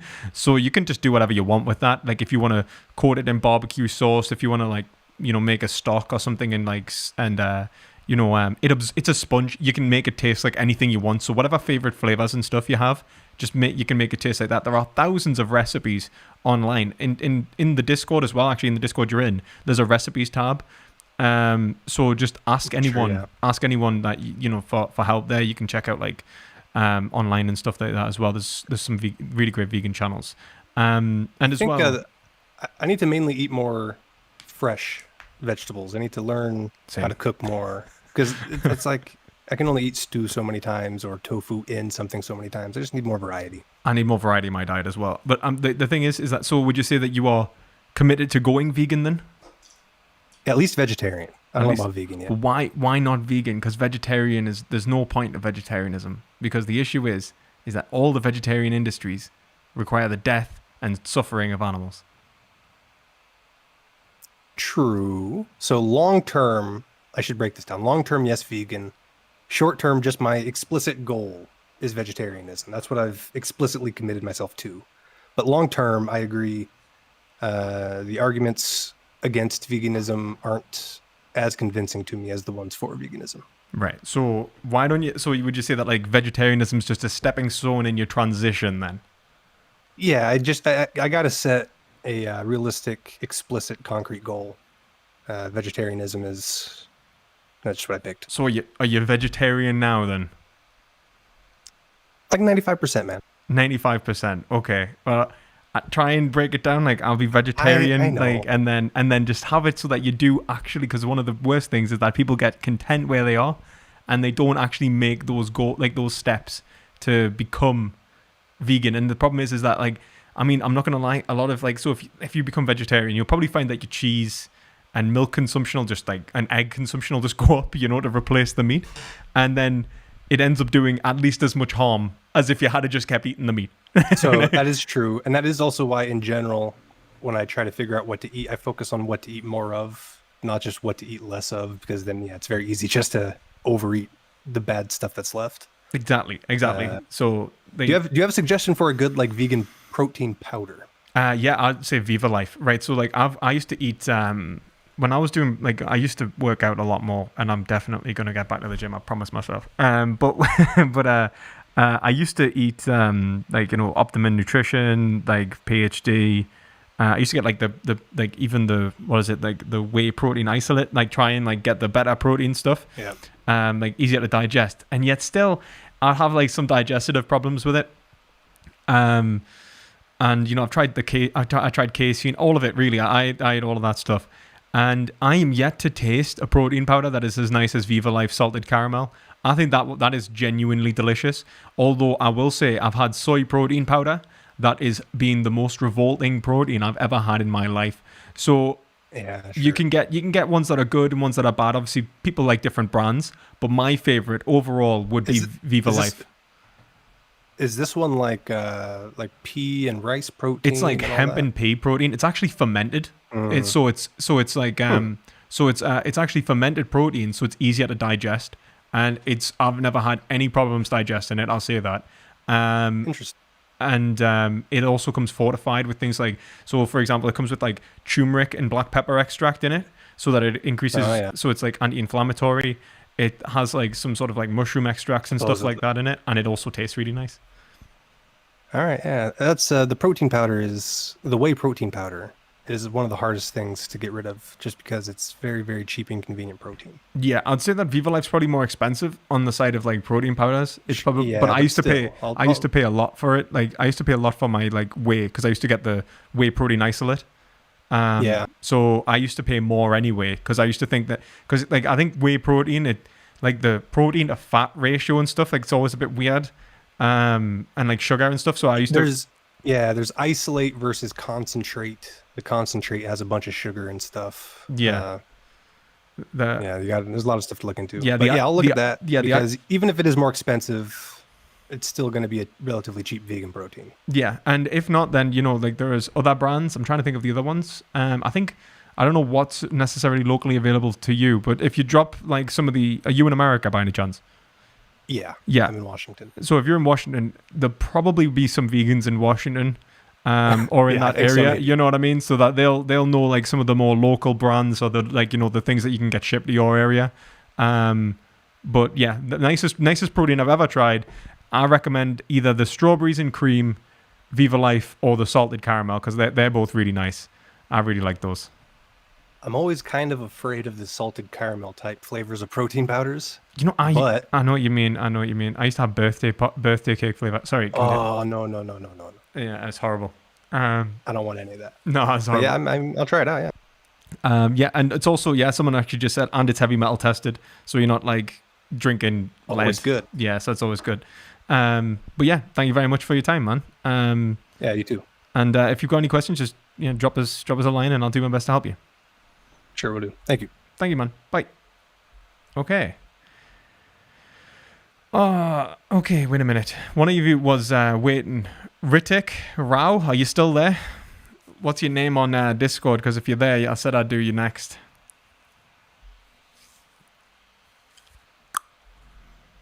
Perspective protein, absolutely. Perspective philosophy needs to go on a goddamn perspective diet. I'm actually trying now. It's like I'm trying to lose some bloody weight. It's like why there's all of this junk food vegan now? It's like I can eat vegan junk food for every meal, and it's just like it's stealing my face. It's like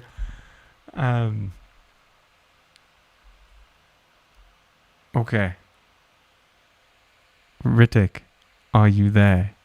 If you are there, please tell me what you're called on Discord, because I cannot. Oh wait, is that?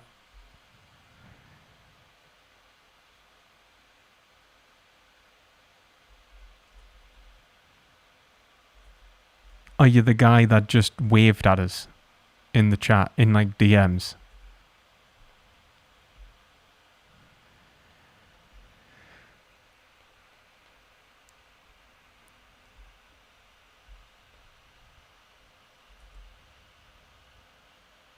Eggs are bad for your health because they're shit tons of saturated fat and cholesterol. He left. All right. Well, goodbye, Ritik. If I'll take 5... it's so sad. He left Discord. But what? He's in the chat right there. He said he'd be 5 minutes. That had to be like... I feel really bad for him. He's going to come... If he comes back, it's going to be so sad. Shit, I don't even know who's next, man. Like, I'm just gonna guess. I'm sorry. There's no way. I need a way to like organize you people. You fucking mob. No, I'm joking. Tom Foolery, come on down. How you doing? Hello, Thomas Foolery.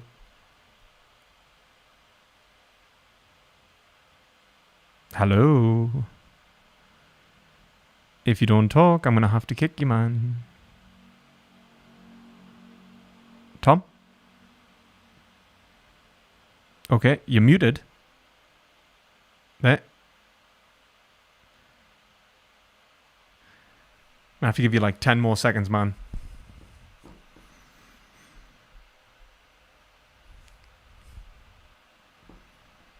Oh, he's gone.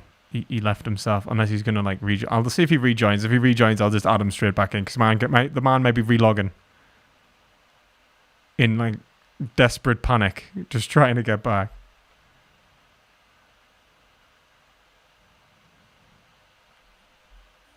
You can't get moved or your stuff gets muted. Ah, okay. Join the call waiting again, and I'll check as to why. And I think that was happening to Woozy as well.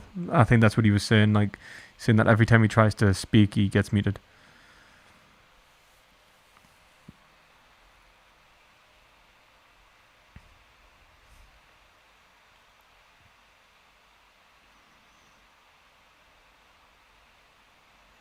See if he joins. No. All right, I'm moving to the next person. Sorry, man, Tom. Next time if you're there. Hello? River? Oh, hello. Hello there. How are you doing? I'm doing great. Yeah, that was pretty poor timing, but I'm back. How are you doing? I'm pretty good. All right. What can I do for you? All right. Okay, great. So I just had a few questions. Yeah. The first question I have is, so recently I was Oh, reading... shit. 1 second. Just wait right there. Sorry, I'm just going to turn you down just a tad. Right. Okay, there you go. Sorry. All right, great. So yeah, recently I was reading The Case for Animal Rights by Tom Reagan, and he says basically at one point that even to save one human being, it would be okay to kill 1 million dogs. Now, we're not practically in the situation in a day-to-day life where we actually have to kill animals to save human beings. Yeah. But I was just kind of curious, in hypothetical situations like this, like what would you say we do? Like, how do you qualify the life of like certain animals compared to others? Like, what's the metric for honestly, working that I think out? it's the same thing that we do for humans, and I think Regan, being a deontologist, is kind of just biting the bullet to say that we have, when we have superseding obligations towards certain individuals than others. I think if you were to push to Regan, I think hypothetically, I think that he would make the same claim about humans if I was to say like how many people would have to die to save, like for example, a member of my society or my family or something like that. If I have a greater like obligation. It would be the same. I don't think that he's given some sort of, at least last time I read Regan, I don't think he's given some sort of inherent value that exists in humans that doesn't exist in animals. But I might. He did say. Oh, sorry to interrupt you. He did say if there was a dumb human and a bright dog, he'd save the dog. So, I guess he just qualifies based off of intelligence. I don't know how that works. Yeah, I'm not sure how he's working out that one. But the thing is that I would say, like, unlike Regan, I'm not. Let's say I think Regan's a Kantian. I'm not a Kantian, so I'm going to say that it's institutional. So my obligations to, so for example, if I'm a vet. Or if it's my dog, I'd say that I have a greater obligation to those animals that are in my care than I do to other random animals. I think we have a greater obligations in terms of our institutions when we are killing animals than we do to animals that exist in the wild, right? So I have an obligation to not. Yeah, that makes sense. You know, to not consume them. If it's a baby. I think that, like, let's say there was like a human baby and a puppy, or in a burning building, I'd probably got a greater obligation to the baby than a puppy, just for the fact that I'd have a greater obligation to humans in our institutions to allow for our society to continue. We would all agree that this is necessary for our continued functioning. But as our institutions change, I think that we'll probably see a radical shift in our obligations towards animals and what would be the right decision to make. So, for example, I don't think saving one human and killing 1 million dogs to save one human is justifiable. I wouldn't say that. Because I mean, like, well, if sorry it's to interrupt you, but like, yeah. For example, I mean, if I had to make the decision, for example, if I had to make the decision between killing like 1 million dogs are a hard one. I don't know. We could say chicken. No, we could say dogs. If I had to choose between killing 1 million dogs, or like killing my mom, I would choose the dogs. Do you think that would be wrong? I'd probably do. But would you do the same thing? Like, how many humans would you kill to save your mom? That's the next one, right? That's the difficult one there, because I think I probably hold. I mean, of course, like I think most people would say humans are worth a bit more in many cases, but yeah, like that's a fair point. But once again, I mean, when you have like one human versus 1 million humans, I mean, I think it's a lot easier to qualify. But like I don't know. I think parents. Like, example, I think parents would make the choice to save a lot of the time to save their child, and I don't even think they're necessarily wrong. Yeah. So I think they have a greater obligation to their child than anyone else. So I think that in terms of families, I think that people are more obligated to their families than broader society, but they're obligated to that society to a degree that which they can say, well, every family needs to interact with each other. So me as a family, a member of family can only be sustained within society. So I am, we enter into a dialectic between families, and we enter into, families enter a dialectic between institutions, and our institutions develop into more complex institutions, and we form, an overarching sort of deontological framework, which means we are all obligated to the state and maintaining certain principles. Like, for example, I cannot kill to save my, murder to save my child or something like that from being like, let's say my child was going to be killed for being a murderer. Killing to save my child would be irrational. We would agree that you're actually going beyond the call of duty. You're actually betraying your responsibilities. You're not respecting them because your duty as a parent is superseded by your duty as a member of the state. And that's kind of where I would say, there are points in which I would say that we would all agree that your obligation to the state has now takes precedence to your obligation to, that family member. And that's the only thing that I can think of as being a deontological response, that there is a greater weighted obligation towards a more in terms of reasons as well. So it'd be like the very rationality at the heart of the family is in and of itself an expression of stately obligation. So if you were to allow the state to be destroyed for the sake of one family member, then you've kind of metaphysically destroyed what it meant to be in your family in the first place. Unless you're defining the family as the state, and you're in some sort of kind of clan. But I think that I would say that would probably be my kind of response to that.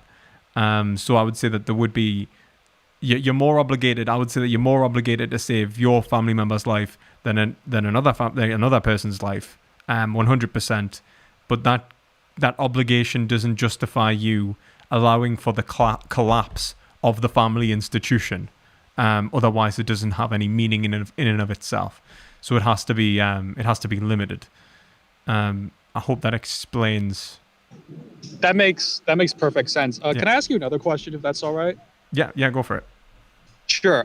So I'm just curious because I know you're a moral realist, and I don't have any rebuttal to your arguments. I think they're great. I'm just curious, how come, out of the normative ethical systems, I believe you're a deontologist, but you also said you have some consequentialist ideas. Yeah. Sure. Yeah. I'm just curious how you arrived at that and why you think that is the best thing, rather than something I don't know, what Peter Singer does with his pain pleasure utilitarianism. You mentioned earlier with post-birth abortions. I know Singer's all about that. He does some pretty crazy stuff because he only calculates pain and pleasure. But I'm just curious, rather than basically, how come you've arrived at this specific normative theory? So I think that Hegel's response to Kant is probably one of the decisive factors in that. In terms of when we look at what is valuable, it's actually what value is actually it's actually placed in terms of what the life of the subject. It's actually given meaning. Otherwise, it's in the life of a subject trying to achieve some sort of end. And until it has the context of that means-ends relationship in life, then it's just philosophically formal, right? We're talking about things that don't exist in reality. We're talking about, for example, pain and pleasure. Unless I actually talked about this in my last stream, I would say that if we look at this in terms of universality, I don't know if you know that the kind of four most prevalent explanations of medieval explanations of universals were exaggerated realism, like Plato, indifferentism, like Aristotle, nominalism, what's he called now? Oh shit, his name's gone.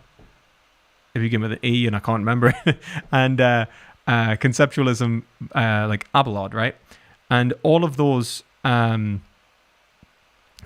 positions point towards the existence of, when we talk about some sort of universal, let's say in our normative theory, when we talk about, let's say, pain and pleasure, good and bad, what we're trying to maximize, those universals would have a very different relationship to reality when we consider that the application of that normative theory, right? So take utilitarianism. I think often utilitarianism takes almost a nominalist or a conceptualist framework.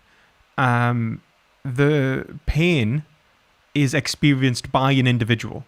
And I would say that subjectivity, that pain can only be explained with its relationship to a subject. Like pain and pleasure, it's only valuable because someone is evaluating the experience. It's actually that I am value. I am the experience of value there in a means ends relationship. I'm actually experiencing something that's giving me an imminent, an imminent, what would be the word? Frustration or satisfaction of a drive. That's what pain and pleasure actually exist as in terms of experience. So when I talk about when I understand, let's say, like pain and pleasure simpliciter, if I mean pain and pleasure simpliciter, I really should be considering the subject itself. I would like, right, what pain and pleasure actually exist as is the pain and pleasure of the subjects. So what I'm actually valuing is the subject and not this sort of disembodied experience, right? So the relationship, so the relationship between pain and pleasure can't actually breach the subjectivity of any given individual, because the value that's existing there is in that relationship, in the totality that an individual experiences, right? Now that, I think, would lead us to a relationship of indifferentism in terms of, well, my responsibility then would be to allow the greatest expression of subjectivity for every individual. So it would be like the best pain and pleasure relationship for all individuals, simpliciter. So I've created, in terms of Hegelianism, our duties are towards the self and subjectivity.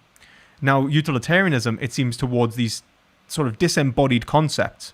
Now, that points towards either a form of nominalism or conceptualism.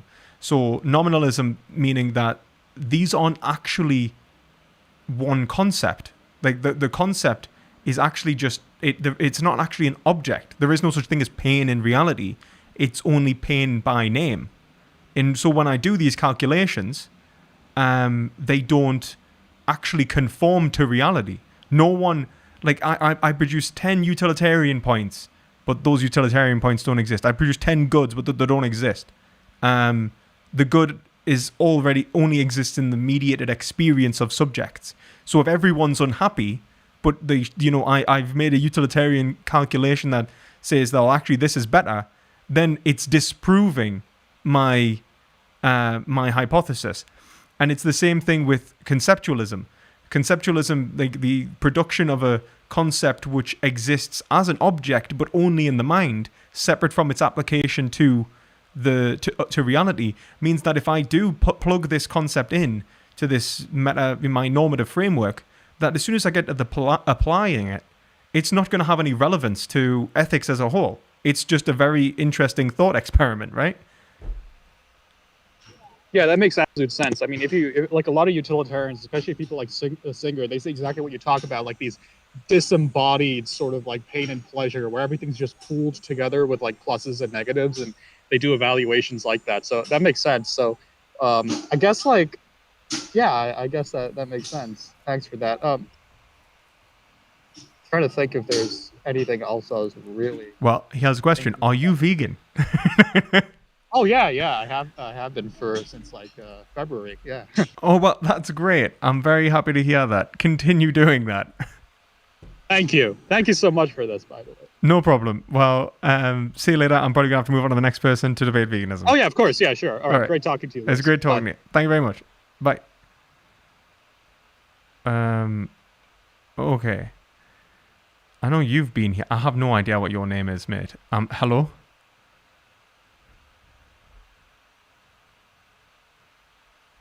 Actually, have I just realized, is that Riddick? Whoa. Is that Riddick? Upside down? My name? Yeah, what actually is your name? I can't read it. I'm sorry, it's upside down. It's actually Hebrew. I took the Lord in Hebrew. Okay. And is it upside down? Yeah. Yeah, right. Okay, that explains the upside down crosses as well. Okay, right. Okay, No, blasphemy, man. I'm not a Satanist. I'm just I just really love to I have fun with Christians. Okay, so hello, blasphemous man. What can I do you for? I mean, I wouldn't say I'm blasphemous. I'm I just would- joking. I'm truly just joking. Don't All worry. right. So what can I do for you? All right. Actually, first question: are you vegan? Because I've had a few people ask these questions now, and I told someone at the start that this wasn't an AMA, and now I feel really bad because I've answered loads of questions that were not about veganism. So,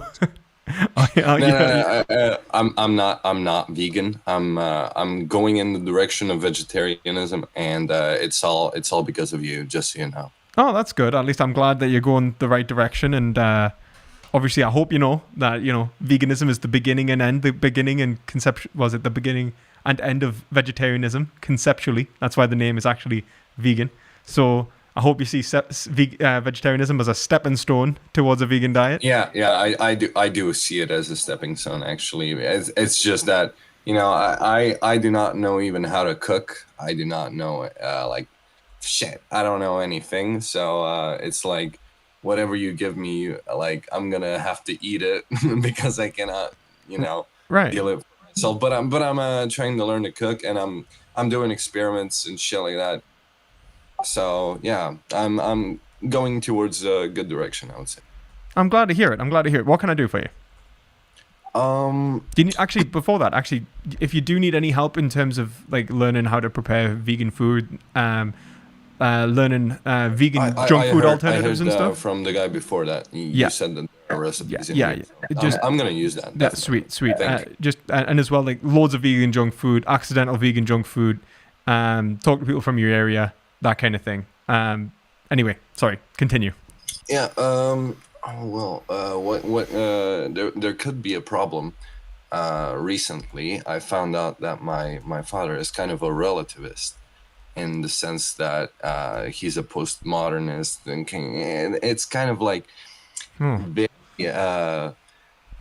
he's very manipulative about his hierarchies, but at the same time he's like always nice, and he always talks about there's always perspective, and it's like for me, who's trying to get more into philosophy, it's like very fucking hard for me to speak to him on the same level, since anything I say to him, he would just it always boils down to like, that's just your opinion, man.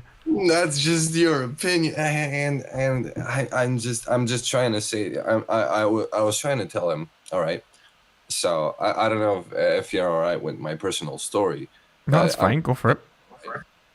If you're all right with it, as long as it's don't make it too explicit. And that's fine, as long as it's I'm just gonna say that I'm from a village, and basically in the middle of fucking nowhere in Europe. Okay, that's fine. And I kind of got pissed at my grandma for killing 5 puppies. That is pretty fucked up. I can understand getting. Yeah, exactly. And so I yelled at her, and the thing is that she was as well. She was lying to me at the same time, and that she didn't actually fucking murder them. So I told my dad. I told no, I didn't tell anybody actually. I just told her that, and she made a whole fuss about it. And then I got yelled at, and I got a lot of fucking shit and a lot of trash for basically. What I would say was the right thing to do. Yeah, I would probably agree with you, man. I think that most societies would. It's rare to find people now within Europe as a whole. I mean, whereabouts in Europe are you from? Ish. Croatia. I was going to say, is this anywhere near the Balkans? Yeah, it is. It's trash. Oh my gosh. I was going to say, you started talking about killing puppies in Europe, and I'm like, this is the Balkans, isn't it? Yeah, it is. You know it. Well, I guess like this is the thing, right? Honestly, like, there's issues, there's cultural issues in sort of these in these areas that I think the thing is, if you know better, right? So like clearly it's I not know, like I know, as I know bleak as it better. could be, right? And I was the thing I love about anarchism, for example, and basically analyzing the structures and ethics of every individual around you, and how they position themselves above others, or if they position themselves on the same level. Mhm. And I'm kind of trying to teach other people as well, but it's hard. It's hard. There's some pretty good anarchist arguments, actually. Check out Zoe Baker's argument for. I know Zoe Baker. Yeah, she has a video on veganism, actually, and she talks about veganism from an anarchist position. She's like really interesting. Like some anarchists actually were just coming to the same conclusions as vegans, like 200 years ago, and stuff like that, which is really cool.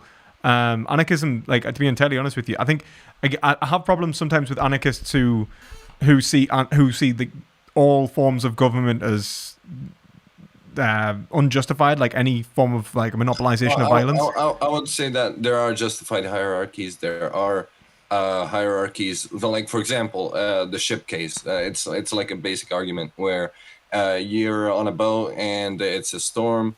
You need a fucking captain, and you will need a justified hierarchy in order to survive. Mm-hmm. And like people like Chomsky even argue that, yeah. Like that. So exactly, like you got there are justified hierarchies, exactly. Yeah, and so like that's it. Like so, I think that's fair enough.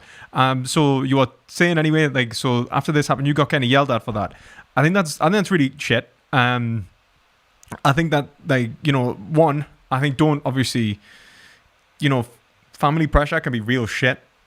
I certainly. Oh yeah.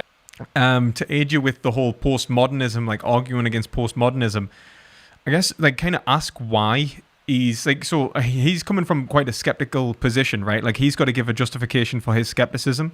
When it comes to the point in which it hits absurdity, then you've kind of reduced his skepticism to self-defeating. It's absurdity because he doesn't have because I try to like ask him, like, give me a rational explanation for why I did the wrong thing, for why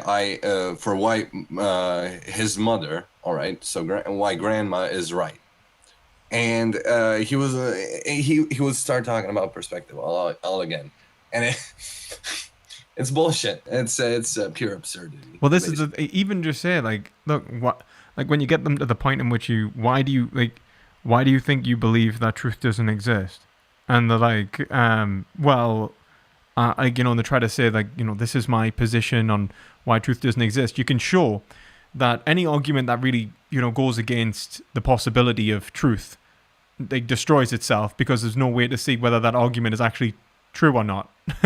Right? So so you're just kind of like, right, well, you've just talked yourself out of an argument, mate. Like, so this is essentially what Aristotle did back in the Metaphysics, I think, Book Gamma, against arguments which try to defy the law of non-contradiction.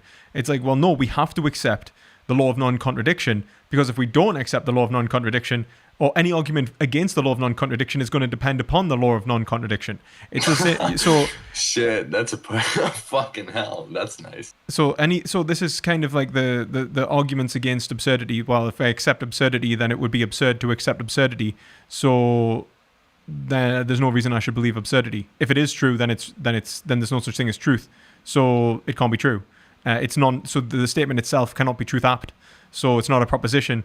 You can't say that the world is absurd because you're making you're trying to make a truth apt statement. So this is where I would that's probably where I would argue against like postmodernists a lot. Then it depends if he's coming from an existentialist framework. You could pick up no framework. No framework. Okay, yeah, that's essentially what I would say then. I'd just say like, well, like look, if like how do you like even just point out like you would be no way to know that it's your perspective. I actually think your perspective is something different, and that you're trying to use this argument as a means to some sort of other ends, and just say that this is actually more of a you want it to be true rather than it actually being true. Because I think that's only what people. I would say that my analysis of the situation was in fact true, and if I mistaken any part of it, I'm gonna admit that I was wrong. Yeah, that's the thing. So if you just say like, so if you say like explain why I'm wrong, and he's got to enter that sort of like, and you're trying to explain why I'm wrong, you've got to kind of say like, if it's all about perspective, then he's kind of putting it down to power. So if he's saying that you're wrong by my perspective, then you're trying to enforce your perspective on my perspective anyway. And then this is where you kind of get into Sartre, where he's talking about like sadomasochistic relationships, or Nietzsche, where truth is a currency. And it's like, well, why are you trying to enforce your power on me? That I think you are wrong by definition from my position then. And we're entering a state of conflict. You're forcing us into conflict. And that's the issue, I think, with this position. And then, obviously, I think that it's absurd anyway, because to even know that your position was your position, you're making a claim towards knowledge. You know that. Yeah. So he's making knowledge claims, but oh my god. But not accepting that he's making knowledge claims. I think that this is usually what it's built into the position. It's like my perspective. It's like, why do you even think that it's your perspective? Why is it not like, why can't I just say that your perspective is actually the perspective of your traditions and your culture, and that was produced by individuals 2,000 years ago who, decided how you're going to think. Yeah, exactly. I would say that he's in a very hierarchical structure with his mother, and then he like puts on the face of the father figure when he's home, like with us, with me and mother, for example. So it's kind of fun. Yeah, well, it is strange. Well, best of luck to you, mate. I guess like that's family dynamics are shit sometimes. Like, I'm not gonna lie to you. Like, it's like there's nothing worse than domestic stuff. Trying to like, I'll be damned if I ever convince my brother of anything. I swear to God, as soon as I say it, he doesn't believe it. So, I think it's just the way families work sometimes. So, like that's all I can say. Is there anything else I can help you with? No, man. Just keep on doing what you're doing, because I love watching you, and I hope you have a good time. Well, thank you very much for dropping by, and if you need any help or anything, just either DM us or ask the server. And best of luck with your family. Thank you. And I will say, it is fucked. No matter what anyone says, drowning dogs like that, or like, was it drowning them? Actually, I don't know how they died. I'm just assuming because people used to just tie dogs up and throw them in rivers, right? Like puppies and stuff. I don't know how the dogs died, but that is fucked up. And I just want you to know, I agree with you. That is fucked up. Anyway, thanks for dropping by.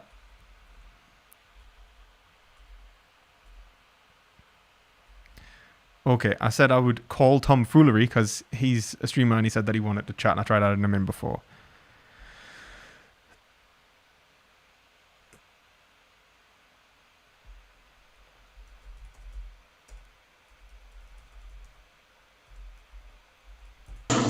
Oh, hello? Hey, how's it going, man? My audio messed up? Your audio's a bit loud there. I've just turned you down, though. So I speak now there, mate? Okay. Is that better? That's much better. How you doing? So your name is Tom Foolery? Thomas Foolery, I'm assuming. And you're a streamer or something, and you debate vegans, so... I don't want to make it sound like I like run around trying to dunk on vegans. Like I've tried to understand veganism as much as possible, but everybody I've debated on it, just to my like from my perspective, they just don't make sense. So if I could just like give you, I guess, the best argument against it and why I have an issue with it. Yeah, go for it. Okay, so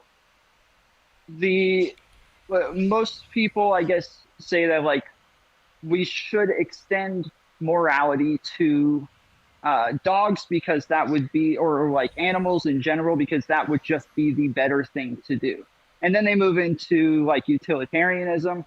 But I don't, from my perspective, I don't understand like what people think morality is there for then in that case.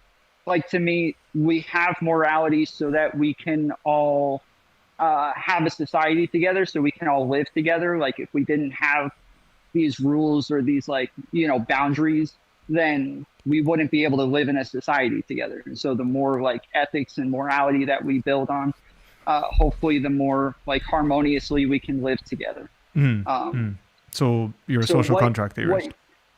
Well, so I would want to know, like, what is it that you think morality is for then? Okay, so I would say that when we talk about morality, I'd say that when we're talking about morality is a method of judging our behaviors in terms of actually achieving our goals against a standard. So I think that what we're doing in terms of ethics, so morality, the word is derived from the Latin moralis, and that was basically derived from the Greek ethikos.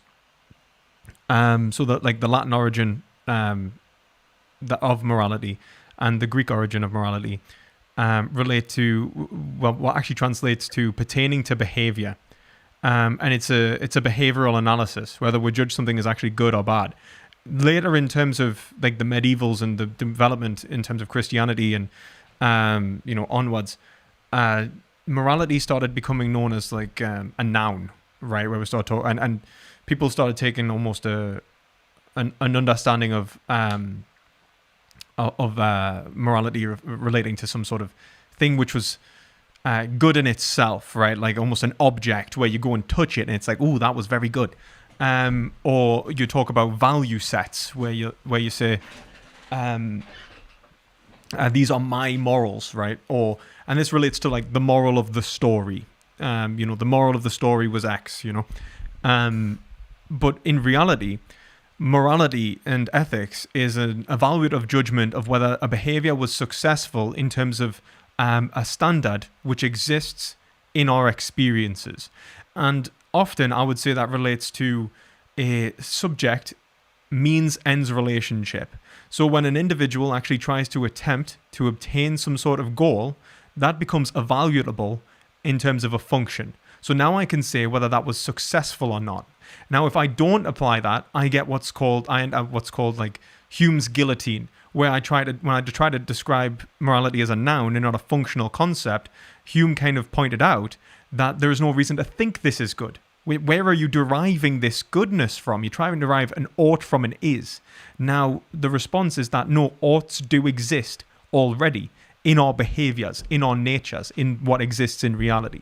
And that's what the Greeks understood as well when we talk about ethics and morality. So when I say we're talking about ethics and morality, I'm talking about behavioral judgments of whether they are actually bringing around desired or desirable ends. So you're talking about the utility of it. No, a utilitarian position would say, a utilitarian position would be saying something like, I don't necessarily mean utilitarian. I just mean like there has to be some value in the outcome in order for this to be good, right? Well, more like what we are we are judging whether this behavior will lead to, like, whether it will actually allow us to fulfill our function. So it's an evaluation of whether the behavior itself was correct, not whether the behavior led to correct or led to positive outcomes. But that can be a part of it. Like, are you trying to, if you're trying to desire something which is like undesirable, then you could see that being a meta judgment. You're actually engaged in a behavior which is producing behaviors which is producing something which you actually wish you hadn't produced. You get Okay. you see what I'm saying? So like stealing by itself is wrong. It's not the outcome of somebody losing something. Yeah. It's the action of stealing that is wrong. Yes. And how do we know this? But I would say that the individual losing it is essential to understanding what stealing is, right? You can't understand what stealing is. This is where I would separate from a Kantian, where a Kantian would just say that the action, the intentionality is what we are talking about. Well, the Hegelian system would basically say, look, you can't understand the intention without the desired consequence. It's the fact that you are trying to engage in a means-ends relationship that we are judging. Like, have you chosen a relationship with other individuals which is rational? Are you engaging rationally with others? Are you engaging rationally with yourself? And that's what we're judging. And that would be judged against, I would say, what we understand ourselves to be, our nature. Now, I think we're in a process of understanding our natures better and better, and that we produce actions and behaviors which reflect that nature to a greater overall possible degree. So when I'm trying to express my subjectivity, what I realize is I'm trying to achieve positive states and avoid negative states. And so are animals. So are like all sentient beings. And that's what I'm judging. Everyone's trying to achieve positive and avoid negative. My behaviors are ways in which I engage in that subject, that means ends relationship. I express my subjectivity, my freedom. And so the expression of freedom for every individual should become essentially the ruling principle in terms of ethics. We try to express freedom to the greatest overall possible degree. So how would you then apply this to veganism? Like, what is it? Just the killing of an animal that is objectively wrong? I would say that the disrespect of the interests of the animal is what's wrong. So not the killing. So for example, you could kill a human and it'd be right. Like you could, like in the same way you could kill an animal and it'd be right if it's in self-defense, or if it's euthanasia or something. It's the relationship that you have with that animal and yourself that we are judging, the behaviors. So if you were to kill an animal, let's say for food, you're not treating that, you're putting your preferences above its interests. And I would say that was an unjustifiable relationship. You aren't treating it as as having equal ethical value. And I can make an argument as to why you should in a minute if you want. Yeah, what is the interest of the animal? The interest of the animal is to express its subjectivity, essentially achieve its goals in life, to feel pleasure, avoid pain. Okay, so I guess to better understand this, let's say something like misgendering a trans person. Would you say that this is an immoral action? I think that if you're intentionally trying to cause harm to the trans person, then yes. I think that if it's an accident, I think that accidents happen and cause negative consequences, but I don't think you're culpable for your accidents. Like for example, if you accidentally, let's say you fall down the stairs, and in falling down the stairs, you bump into somebody else and they fall to their death, then I wouldn't say that you're culpable for that. Or if you run someone over because they dart in front of your car, I wouldn't say you're culpable for that. If you misgender someone by accident and it's not an act of disrespect, but just a mistake, then I don't think that there's anything there's no unethical behavior that's happened there. Although it should allow you to maybe question as to why you did misgender them and why you've produced these circumstances, but not necessarily anything unethical. But if you are intentionally misgendering someone to, not considering you're disrespecting them, then yeah, I would say that's unethical. I don't mean to go too far down this line of questioning, but if we live in a society where gender is still conflated with sex, though. And I really enjoyed your conversation with Destiny and Ren, and I think you got into even what was it? What gender is? It doesn't matter.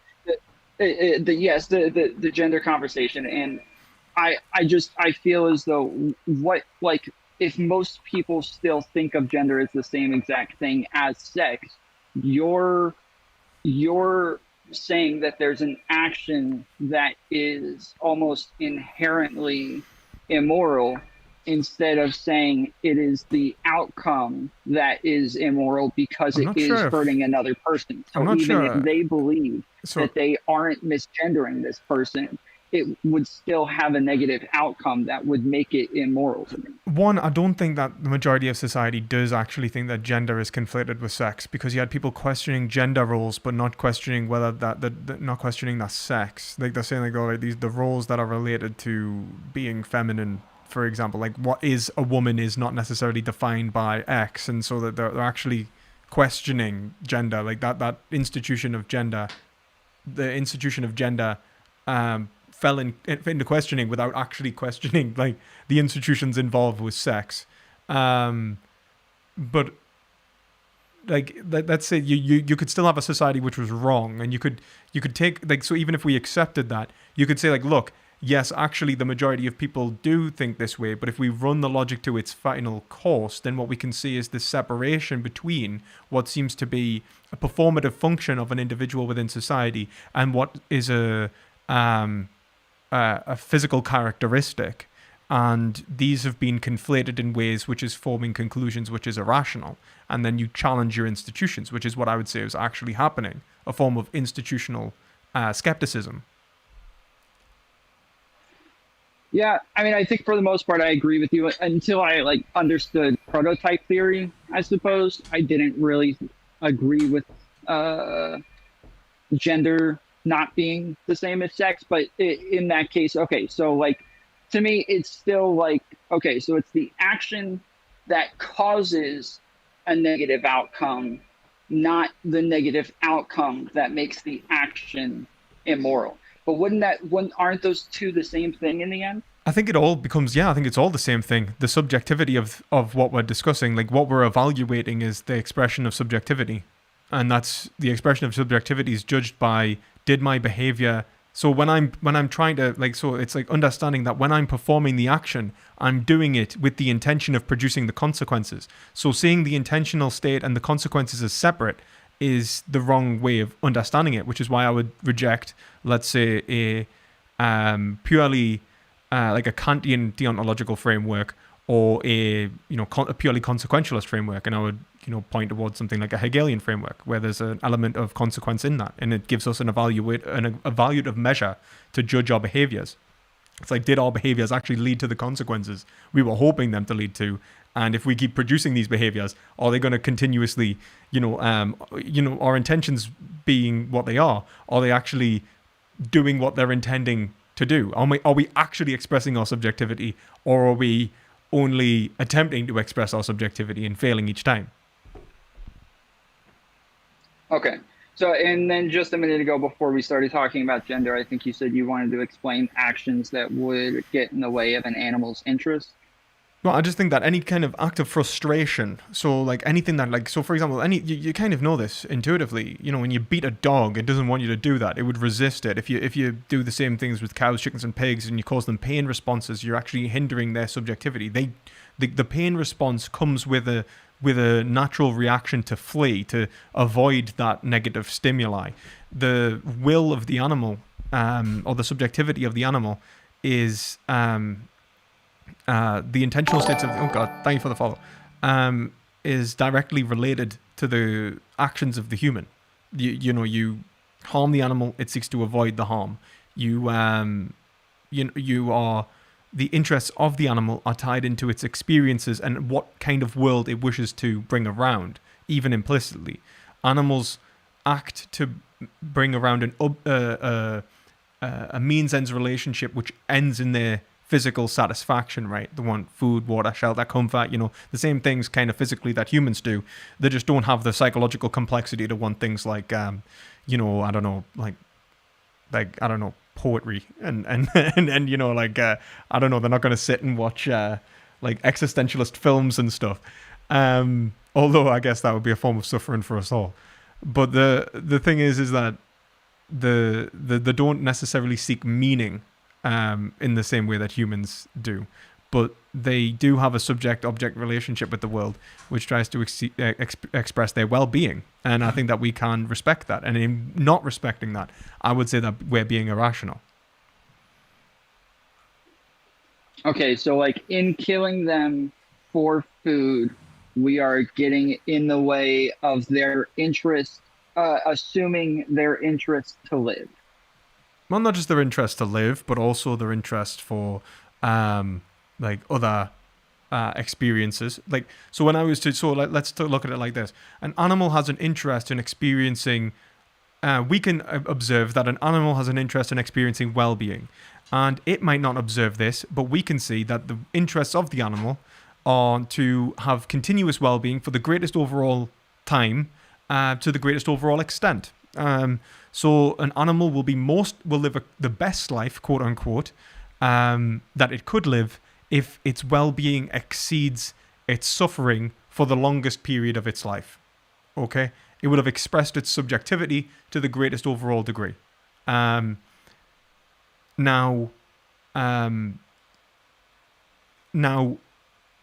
that said, we can see that if we were to cut that narrative short, so let's say it lived a good life, but not as long as it could have, or if we harm it and it didn't need to be harmed, we could see that we're impeding upon the interests of the animal.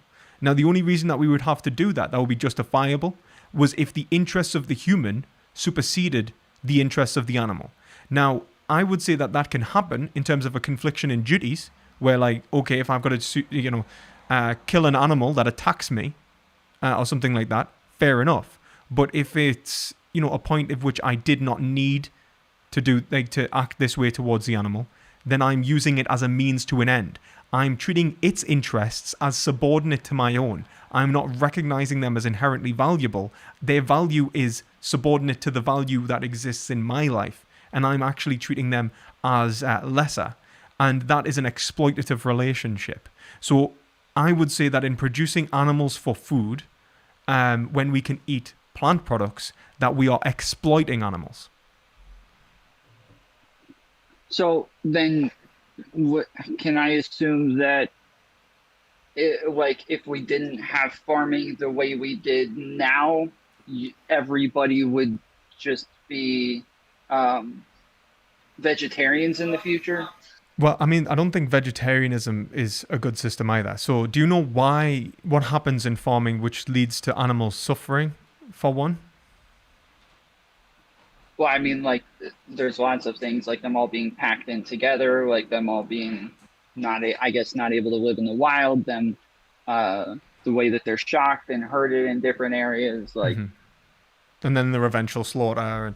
But let's let's look at vegetarian industries, right? All of those industries must produce pain and suffering for animals. People don't realize it, that, for example, thank you for the follow, but all of the, I need to turn that down, but all of the, let's say all the chickens, for example, that are produced for the egg industry, all the hens, all of the males have been killed at birth, for example, they were just blended, usually alive or gassed at birth, because they're not profitable. The chickens themselves are debeaked. They'll have a searing hot blade that goes through their beak, which has the sensitivity of a cuticle. So, it actually causes them a great deal of suffering. The amount of eggs they produce and that they've been bred to produce, weakens their bones to the point in which they have fractures and suffer. So, when you talk about the egg industry, the milk industry, the milk industry's got to, impregnate cows, artificially inseminate cows, so basically sexually assault a cow. And if you look at the process, it actually is horrible.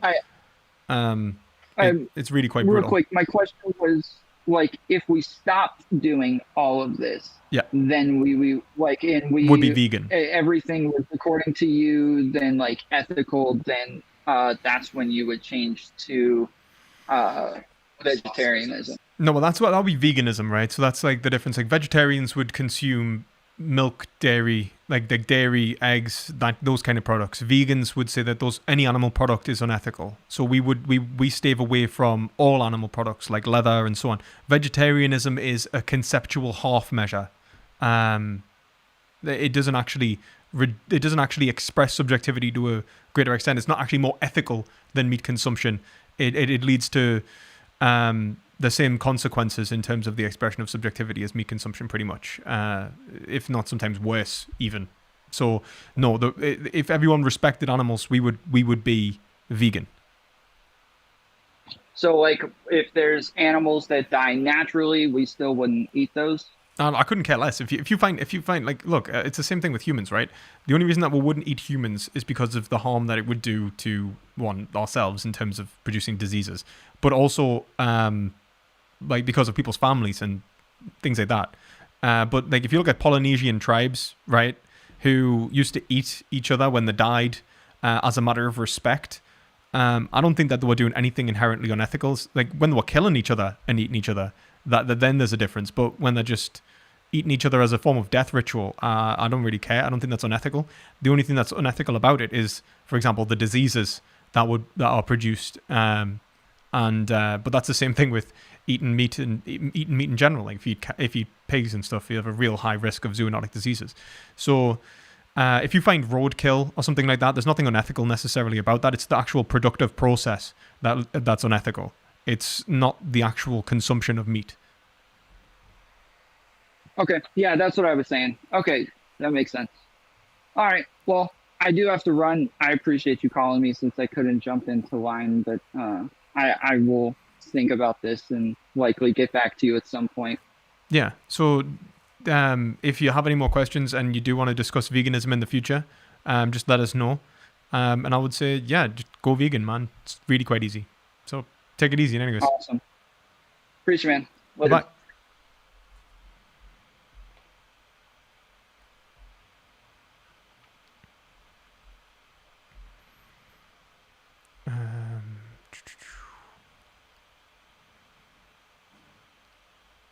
Okay, Draco, come on down. Actually, oh my God, serious. I'm sorry, I've just saw you there as well. I'll talk to you next. I'm actually, this is part. Draco, if you can make it, I don't know how long you want to talk for, but I do need to talk to Sirius as well because I promised him. But again, I haven't got that long. So anyway, let's go. Draco, is it Draco? That is Draco, right? Like Draco Malfoy. Hello? Is there something muting people? Is there a reason? You're about to use your phone. All right, okay. No problem. I'll give you a second.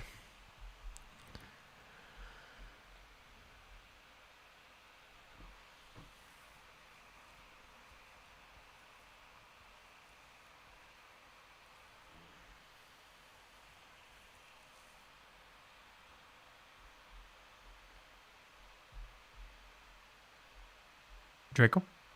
Still struggling? Oh, okay, that's it. Hello? Hey, can you hear me? I can't hear. I'm going to turn you down a little. How you doing? I'm doing great. Right. What can I do for you?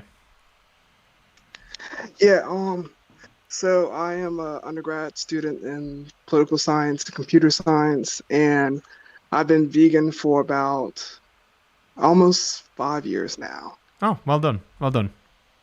Yeah. And I mean, this is meant to be vegan debates. I will say that. So, but we'll try and make it quick because I'm supposed to be talking to non-vegans. So yeah.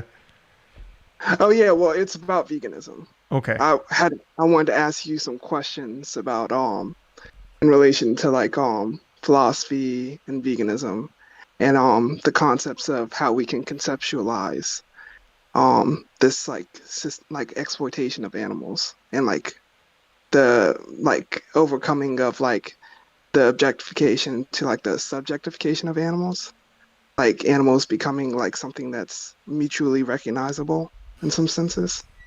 Okay. Yeah. So, as in, why do we objectify animals rather than see them as subjects? Yeah. Okay. Well, I think it's for the same reason that we used to objectify people, to be entirely honest with you. I think that we've given... It's not that we can't recognize the otherness that exists within them. It's that we actually want to create a power system which expresses our desires over theirs. Like, most people will actually accept that an animal is conscious. If you talk to them, they're like, oh yeah, an animal's conscious, it has its own desires. I don't give a fuck though because I want X, right? You know, it's the same thing as when people were like talking about slaves. They'll be like, oh well, they're not less intelligent, you know, and that they propose some sort of mediating characteristic which does the heavy lifting of why they can deny the rights and liberty of these creatures, right? So like, oh, slaves are subordinate, they're naturally subordinate. Yeah, that's what you don't understand. Like, black people are, insert pseudoscientific claim. And this was the kind of reasoning, ad hoc reasoning usually given, I've found. People don't usually deny the otherness of animals, I don't think. And obviously I can give a metaphysical argument as to why it exists, and I am doing that in my PhD. But the issue is, I think for the most part, the reason why we objectify animals is because we are trying to, consume to fill our lack. And in such, we're just, the thing is with otherness is our initial reaction to it in general. And this is what this is what like Levinas talks about, is the desire for destruction. And this is where like the Oedipus complex comes from, really. It's not that the father, it's like when we look at it in terms of in terms of how it actually functions, it's symbolic, not like, it's not actually that we wish to have sex with our mothers, but the satisfaction of motherly attention and the expression of our drives is associated with the mother, whilst the inhibition is associated with the father in the Oedipus complex. Now, this can take a variety of different forms, which does not necessarily have to be mother, father, and so on. But what we see is the expression of our drives being castrated or frustrated by another, by the other. And that is the mediation of our drives, where it's like, no, you can't do this. It's calling us to take responsibility for ourselves by taking responsibility for them, right? Take responsibility for the consequences of your actions basically means take responsibility for the consequences of your actions in relation to yourself and others, or the other and yourself in this respect. Now, with humans, it's worked a little differently because it's very easy to acknowledge that with humans that we have a state of mutual dependency in terms of our, not only just our philosophical dependency, but our real life. I can only obtain this with human help. And often this has led to the development of relationships which actually aren't narcissistic. But a narcissist will approach humans in a way that I think humans approach animals in general. They approach them with a one-sidedness, that you are there for me to use. Especially, those people who are like severely this way. This like sort of expression of narcissism is I think it's perpetuated by our society. Actually, we'll not get onto that, and I think Eric Fromm agrees. But this is how humans have approached animals, in a narcissistic way, and we can get out of it. Like the narcissist can learn to not behave narcissistically anymore and recover, and I think that's what we're doing with veganism, that our society's overcoming its narcissistic tendencies towards anthropocentrism, not necessarily having to recognize something that it didn't already see, but getting past its deliberate repression of the truth that it already acknowledged.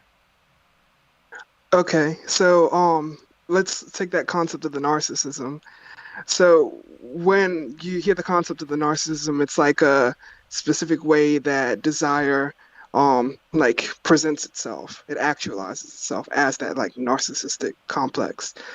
And I'm seeing like it's more about how we have chosen to fulfill the content of our desires, not necessarily like this is the kind of psychoanalytic truth that exists beneath it. Beneath the content of our desires is the modes of like how we've chosen to engage with those institutions and with ourselves in general, right? That's like there is a choice beneath the content of our desires. We've chosen that this is the expression of our drives. We've chosen to sublimate our drives in this way, or we've chosen to express the sublimated drive in this way. And that's where I would say that the narcissist begins. They've chosen to endorse. One of the symptoms of narcissism is seeing your negative traits as positive traits. They've chosen to endorse the repression of their negative traits as being actually negative. They've chosen to endorse, to repress the truth of the value of the other.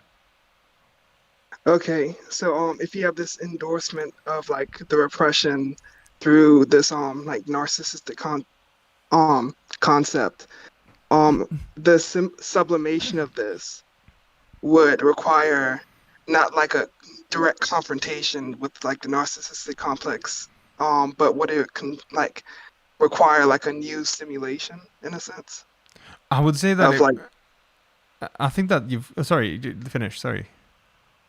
yeah. So I wrote this out in kind of like an informal form to like go through like my thought process because like I've actually your arguments are like paralleling what I was thinking before I picked up the call with you.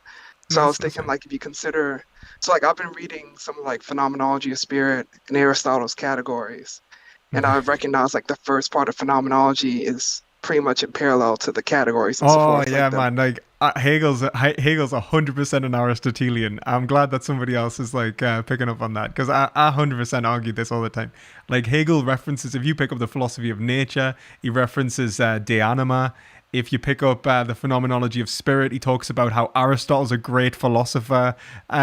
He does this all the time, where he doesn't say I've necessarily. Sometimes he says I got this from Aristotle, but a lot of the time he's just like Aristotle's very clever because he sees this too.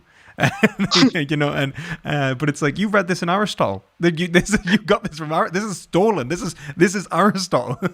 But yeah, yeah, yeah, exactly. Like I was trying to I've been rereading the first chapter of phenomenology, and I read Aristotle's organon, like Aristotle's categories. I was like, wait a sec. They're basically this is exactly what he's saying in like a more like drawn out form in a yeah, sense. Like it's he's more trying to like developed. He's develop the developed the art. concept of the Yeah. subject, which is spirit, which stands without any predicates present within it. Yeah, exactly. I think that, and I think that you know if you want to see it even more fleshed out, pick up Aquinas afterwards, and you'll see Christian Aristotelianism, and you'll be like, oh my god, the this is the absolute spirit. You know, all of the what is it? The forms exist as archetypal ideas in the mind of God, and then you start realizing that okay, well, God understands reality in from cause to effect, but we're reasoning from effect to cause. So when you realize that absolute spirit, you no longer reason from cause to effect, you reason from effect to cause. You're like, oh my god, like the end of absolute spirit is the Aquinian notion of God. And then it's like, oh shit, and this is totally Aristotelian. Yeah. I'm glad that you see that too. So sorry, I'll continue with your point. Yeah, so if, like taking this like your reasoning from effect to cause point of view, this is like how you kind of can like re-subjectivize the notion of morality. Like you can recreate the notion of morality from like that like extended position of like absolute like subjectivity in a sense. It's like it's like a consensual apparatus with like like the symbols that are being exchanged because like that's the highest like everything else is within that absolute spirit, absolute subject, and everything else is a predication upon it. So insofar as you have it like logically derived from the absolute conceptualization, you can like set like the mode of production for like a system of morality into place, right? Yeah, pretty much. Yeah, so considering all that, I was thinking like if you consider the fact that identity is symbolic and that things that are symbolic are capable of exchange, and property is symbolic, and property is the signifier of like the master-slave relationship or the subject controlling the identity as object, in a sense. Yeah. And that alongside the fact that objects of exchange can be simulated.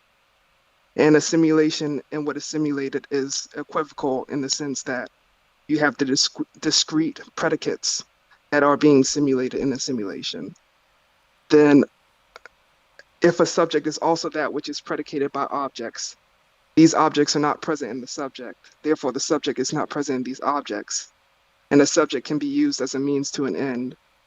To use the subject as a means to an end without its consent is exploitative. So therefore, to use the simulation is that which is utilizing the discrete object values without like using the subject as the means to an end, or like the removal of exploitation from the like calculus in a sense, because you remove the subject outside of the picture of exchange as property. And this is why I also see like like a dialectic between like Hegel and like anarchism, like a Hegelian anarchism. In a sense. I think you just took it kind of straight to Marx. I mean, that's a straight, like, I mean, like that's kind of like what Marx is getting at in terms of the alienation of the worker and the product of their labor. The product is already like once you've entered the labor market, you've produced like a class which is subordinate and slave-like, because they are no longer given their ability to objectify the world. So if what they objectify is the property of another and not the property of themselves, then they've never been given property rights. And that's what Hegel's all about when it comes to the point of why social contract theory is unnecessary, because you've already given them the possibility of to say that they could sign a contract. You've already assumed that they're capable of owning property. If they're capable of owning property, then they have a subject-object relationship. So it couldn't be the case. You've already seen that they're subjects to say that, like, there couldn't be pea zombies, for example, right? So when you're talking about the exchange of individuals in terms of the labor market, we would say that was inherently unethical. You can't treat the laborer, as an object, because you're denying their capacity to objectify. And if you're doing that, then the contract you've drawn up with them is invalid. You've actually, you aren't actually in a fair exchange with them. You're in a slave relationship with them, and that's why it's called like wage slavery in like Marxian in terminology. Is that what you were kind of getting at? Because when you were talking, I'm not going to lie, like some of the terminology you used, I was trying to decipher it when you're talking about discrete, by using a subject as like a discrete object. I would have basically just said that what a subject is cannot be an object because it's defined in its relationship as not being an object. It's defined by its relationship of what objects are in its experience, right? In the means-ends relationship. And so subjectivity, I mean, it can be an object in the sense that it can be the unity of the subject and the object, which would be absolute spirit, but it can't be an object. It can't be something which is given an essence, because it is in and of itself capable of rejecting that essence. Yeah, it's like the pure relation. It's like the set of all sets, in like set theoretic. Yeah, and I've also like been trying to look into like, I know science of logic has been re-analytically combined into like category type theory, like homotopy type theory stuff as well. I think the set of sets is an interesting way of putting it, because like obviously the argument in terms of that is that obviously you can't have a set that contains itself. Would the set of sets contain itself? And so on. And I think that this is like that you kind of get into some of the problems that I think, like, when you do enter into Hegelian logic, it's like, wait a minute, well, what would be the relationship of absolute spirit with itself? And this is why I think Hegel's quite interesting when it talks about the self-consciousness as the infinite middle term. It's the self is constantly reevaluating itself. So the set, like, it can never actually consciousness can never truly have itself, but it understands itself truly when it sees that it is that relationship. It is the fact that its unity is becoming in a constantly progressing way. So you never actually see like a solidified whole. It recognizes itself as this cyclic nature, like in a kind of prime mover way. Yeah, definitely. And that's exactly why I use discrete, because like the opposition between discrete, which is defined like as what is like a set is like a set of discrete units, is that which is continuous, and the continuity is like the infinite like regression. It's like the infinite like process within that, like these smaller processes are able to be contained within. And like that's like kind of like computers, like, and this is also like a direct analogy actually between my discrete object versus continuous subject is that of computer science, which is like one of my areas of study. Like all of computer science is like discrete mathematics. Like you can't go beyond the bits of 1 and 0. everything is like simulated within like that discrete nature. But insofar as there is something more like of a greater continuity, which is like the infinite like procession of time, you could say, in between like the process of the steps, that which actually contains the relation between the 0 and 1. That is like that very subject. Kantian. I can almost hear the transcendental, like the argument, like it's, you're talking about a priori synthetic. It is like the time that exists between sorry, continue. Yeah, definitely. So like, I think if you consider all that and like you go back to like the narcissist complex, you have like the narcissist complex is something that can't be like directly confronted in a sense, because like the narcissist complex like is that which arises as the self-affirmation, the like self-consciousness, but you can sublate it into those like different modes and choices.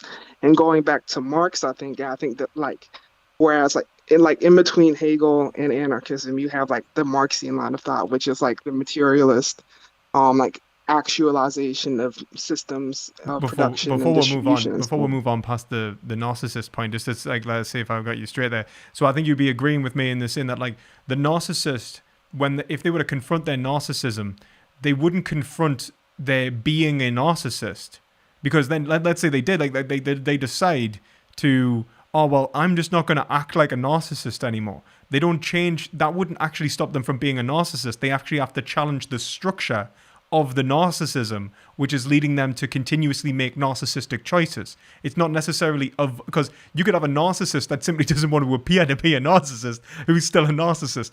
You would have to actually challenge the reasons and the principles that exist in the decision-making process, which is leading to their continuous, the continuation of that behavioral set, yeah? And their desire over others, which is exactly, I think, a really great critique, and this is basically the psychoanalytic critique of against psychology. So if you look at the existentialist critique against psychology, the psychology in therapy, if it proposes that someone is a narcissist or is X, prevents the possibility of their recovery, because you go to them, well, you have X disorder. And so because you're behaving in X way, we will always continue to have say you're having this disorder. But the reality is they need to challenge the reasons for their actions, not the consequences of their actions or the performance that they're engaged in. But anyway, yeah, so that I agree with you there. Sorry, continue. Yeah, it's like there's like there's a continuity between transcendence insofar as like all the objects of transcendence are already immanent within the object, but like insofar as like with psychology, it's like an emergence of like some transcendence that is like particular. It's like a particular transcendence versus like a universal transcendence. Yeah, I mean, it's essentially, I think you probably hit the nail on the head when you're trying to describe what is a discrete, a continuous subject as a discrete object. You're trying to say like you are a narcissist, and I think that because of that, it tries to put people in some sort of universal category, which is in and of itself a development. Like as soon as it becomes aware of that category, it's already left the categorization, which is why there's a looping problem in psychology itself. Because the psychology actually changes the thing that is actually that it's measuring. It's a continuous process. Yeah, it's like alienating itself from like the true recognition of what it means to be. Yeah, it's like, exactly. It's trying to describe becoming as being, and so it's coming to the conclusion of nothing. And it's like in Zeno's paradox. If you were to stop the arrow, like Hegel points out, if you were to stop the arrow, like in Zeno's paradox, the idea of that stopping the arrow at any point of motion seems to cause where you say that there is the arrow is both there and not there simultaneously. That they would have to be for it to be in motion if you were to stop time. Well, Hegel actually points out that it is there and not there simultaneously. That's exactly what it is. That's what it means to be in motion. It means to both. It's either, because I think Zeno's paradox is supposed to say that it's either how could it be there or not there if it's in motion, And Hegel's reply is it's both there. It is both there and not there. That's what motion is. It's the moving through the position. In a state of becoming, it's continuous. So yeah, like I think we're on the same board with that. In terms of narcissism as well, like as in, I think we'd both agree that narcissism is a mode of behavior rather than, let's say, a psychological characteristic. Yeah, definitely. So like if you consider all that, I think that also deals like Hegel's critique of like mathematics as well. Like when he was saying like the poverty of mathematics was that which like it has like a rhetorical style to it basically. And like I've also been doing this. I've been writing a paper on artificial intelligence and rhetoric. And so far as like the form is there, but insofar as it's actually connected to the substance of reality is that which is the question of like the infinite like relational complexity. Like you can define like specific like stratum basically of like reality, and you can try to develop like those like particular causes and effects, but insofar as mathematics is able to process like purely like infinite nature of that which is reality, like infinite computation, it's like kind of like falls apart in that aspect. But I think that also is like when you get to like set theory and stuff like that, you're able to get closer and talk more about like, so mathematics in itself is like pure mathematics would be closer to that which is like an actual descriptor versus that which is like the engineering form of mathematics. But does that make sense? Kind of, I think so. You like what? So it's if I'm understanding, you're basically saying like mathematics would exist because it's a priori, would exist in terms of pure essence, basically in like a Hegelian notion, in a Hegelian standard, and so it's a positive claim of identity. That's exactly what it is. But in being that, it trying to propose its this positive identity, it doesn't actually express itself in a way which is say true. And so the only way that it can do that is if it starts to essentially enter a relationship with itself and predict its own expressions, which is trying to attempt to where you start essentially producing sets within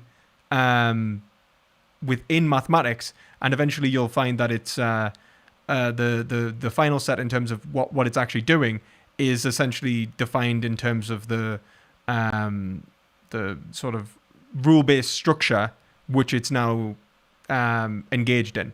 Is that kind of where we're at? Yeah, exactly. Okay. Exactly, like the first principles of mathematics and so on. Yeah. Okay. Like the first principles of mathematics would be like the categories from which all mathematics can like synthetically like extend outward from. But that which is reality would not be those principles in particularity, but that which connects all those principles, the connectivity of those principles.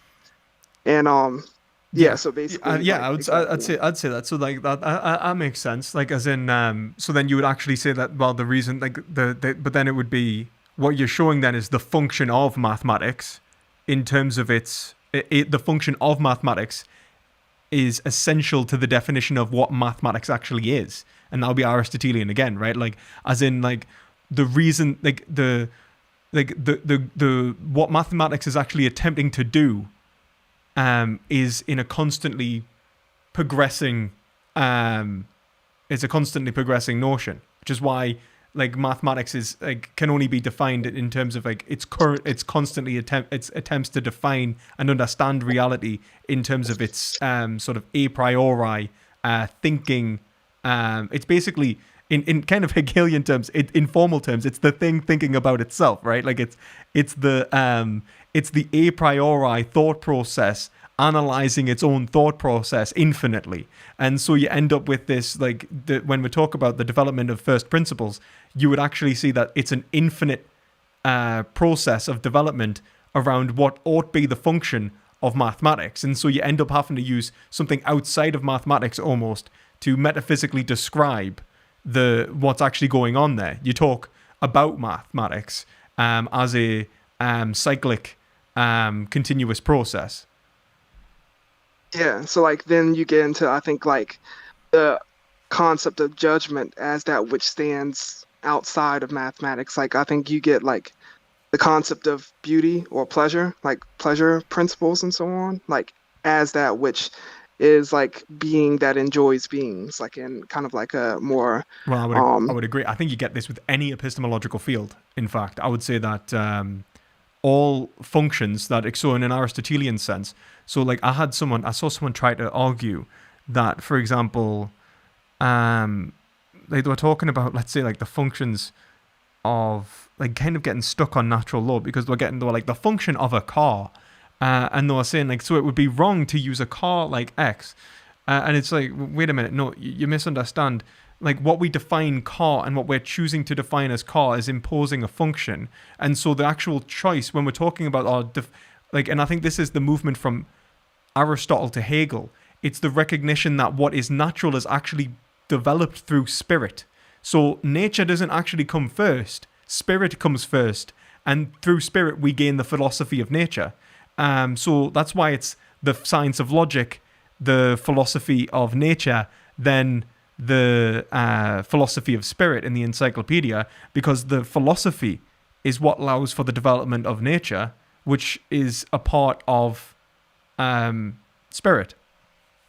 And and so when we're understanding let's say the function of any given object or any given, let's say, epistemological field, that we're seeing is actually like when we're defining objects in language, it's a form of equipment. And I think Heidegger makes that point. Language is actually a form of equipment being used by Dasein to express its function. But what we recognize in the Hegelian sense is that what we are is a unified subjectivity. And so all language, all epistemology is actually a subset of an ethical relationship that we have developed. And so it all boils back down to multiple agents trying to express a system of systems of drives mutually. Yeah, so that mutual expression of this, like the system of drives, I think what therefore like need, like in some sense, like, all right, so like historically what we've had is to move from like identity production to like subjectivity production, I think, like insofar as we're moving from objectification of like sets of like or systems of desire, as like you can say, you can create these systems of desire under like the categories or identities of like ethnicity, race, gender, and so on. Mm-hmm. And like these like systems of desire have their will in relation to that which is like the over system that they exist in. And insofar as you need like this kind of like will to desire to be recognized, there's in a sense like a sort of consensual alienation, I think, insofar as like you need the ability to like create like some consensual, like I think, and this is where I think like the concept of like consent is that which like actually frameworks the conversation of like absolute like of spirit within multiplicity. I think it like recurses back to that concept of consensual relations. I would agree. I usually point it towards equality for that reason, like in terms of like the equal consideration of each other, because I think that you can also like, I think that the problem with consent, and like when we talk about the limits of consent, it can become a semantic issue, because I think that people can engage in behaviors that they themselves do not consent to in that respect. Like when they're behaving irrationally, you'd be like, well, you actually, like the addict is actually doing something non-consensual to themselves in this respect. But and it's not about necessarily their act of endorsement, but it's the recognition that the consideration of the system of drives and the equality between the system of drives is what we're considering, which is why we can go to someone, you're doing something which goes beyond your consent, or like just because an individual has said, like, so for example, I think a really great example is like the age of consent. You can say that an individual, even though they've endorsed, they may go like, actually, I wanted to perform this action. You go, no, you aren't rational and cannot understand the consequences, and so could not have endorsed this action. And that is in and of itself a point about that consent. And I think you probably agree with this. Yeah, I don't know. That consent isn't just the expressive endorsement of the agent, but the active attempt to consider one's own system of drives within the relationship. Yeah, that's like exactly. I was kind of like equivocating the concept of consent to equality. Yeah. So like I would agree with that. I would agree with you, to be entirely honest with that. I think consent fits the bill. I think the problem is that modern discourse on consent is not very good. But yeah, and that's the thing. So like when it falls back down to that, I think that's probably where we'll get to. So I think there was one more thing I wanted to say. When you are bringing up the movements of the production of identities, I'm just wondering, did you read Debord, or I think it's a Bataille? Is it Bataille? Is it Debord? Debord wrote Society of the Spectacle. I think I've been reading Bataille, but I've just been reading his Erotism and Death. I think it would probably be the Society of the Spectacle I'm thinking of, actually. Yeah, I think it's Debord. Yeah, I've read some of it, but I haven't gone through all of it. I'm just wondering, because it seemed like you were talking about the production of identities. You seem to be describing the movement from, or Eric Fromm, you seem to be describing the movement from, the chat's probably thinking we're absolutely mental right now. I'm just going to lie. Like, this is like, this is some like, this is some very like esoteric philosophy so far.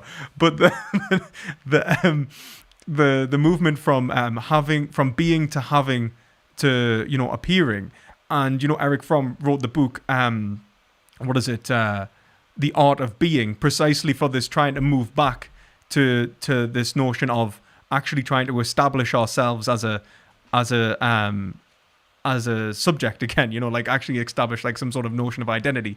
Are you talking about that kind of relationship where the idea of like, so for example, in our society, we've moved from identity production, which is to give us the content of our desires as expressed, let's say, through the disciplinary structures of our state and our institutions, and have moved from that to the expressions of, let's say, of the so you seem to say you were moved from that, like a sense of being, and then what was the next step that you were making in that, actually?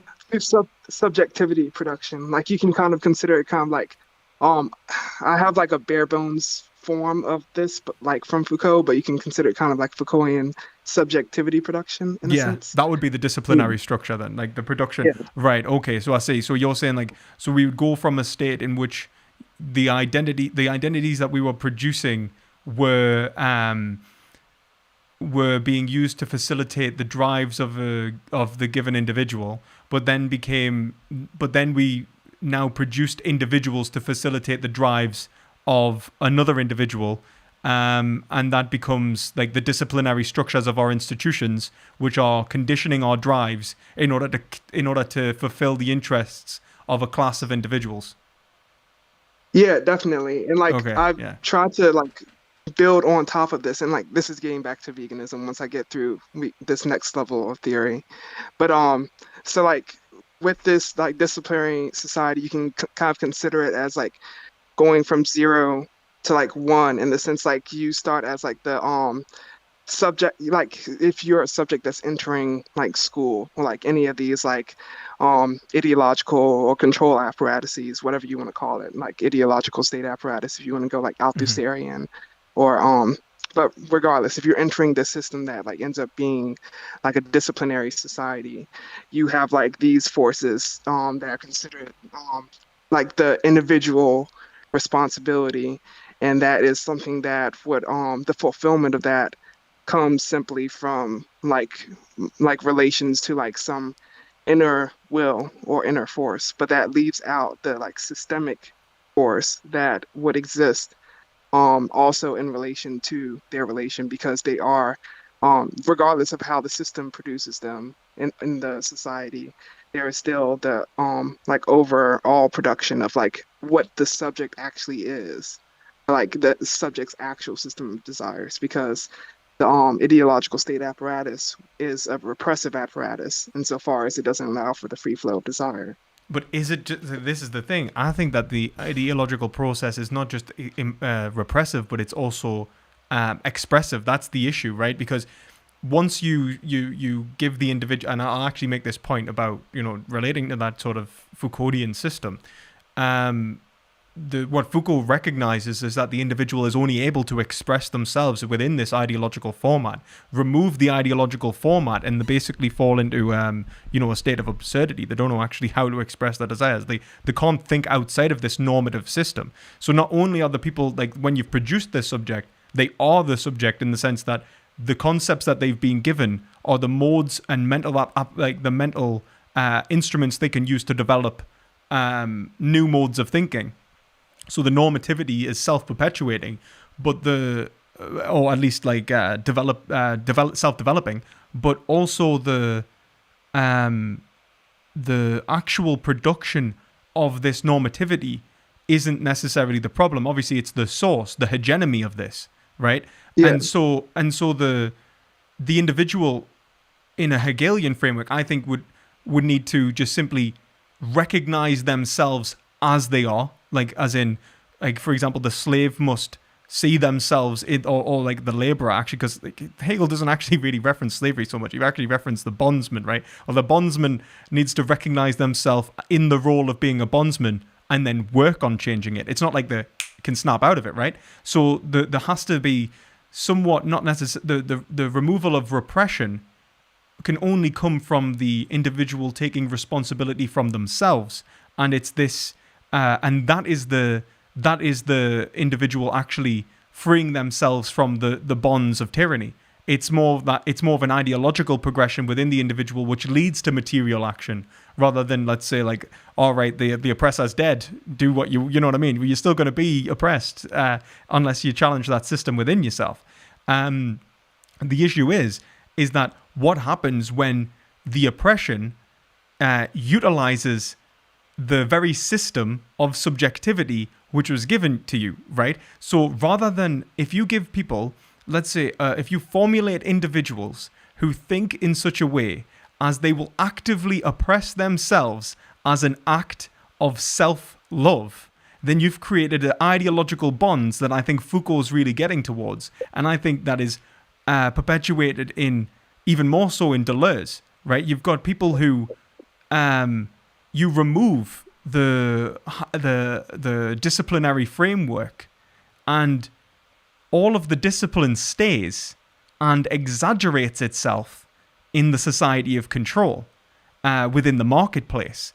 You now seek to buy yourself. You desired the subjectivity given to you by the institutions. You're like, please tell me who I am. But now the institutions are gone. That desire to be told who you were hasn't gone. You just seek to express it in the marketplace, and you have the movement from individuals to individuals in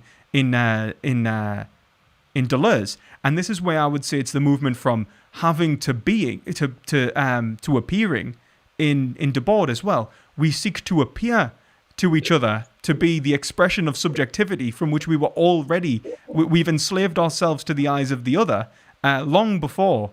I think even this capitalist hegemony kind of came around. The capitalist hegemony only now is a slave to preference.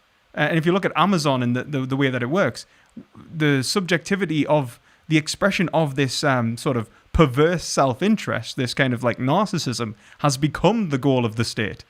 Because it realizes that is the greatest expression of itself.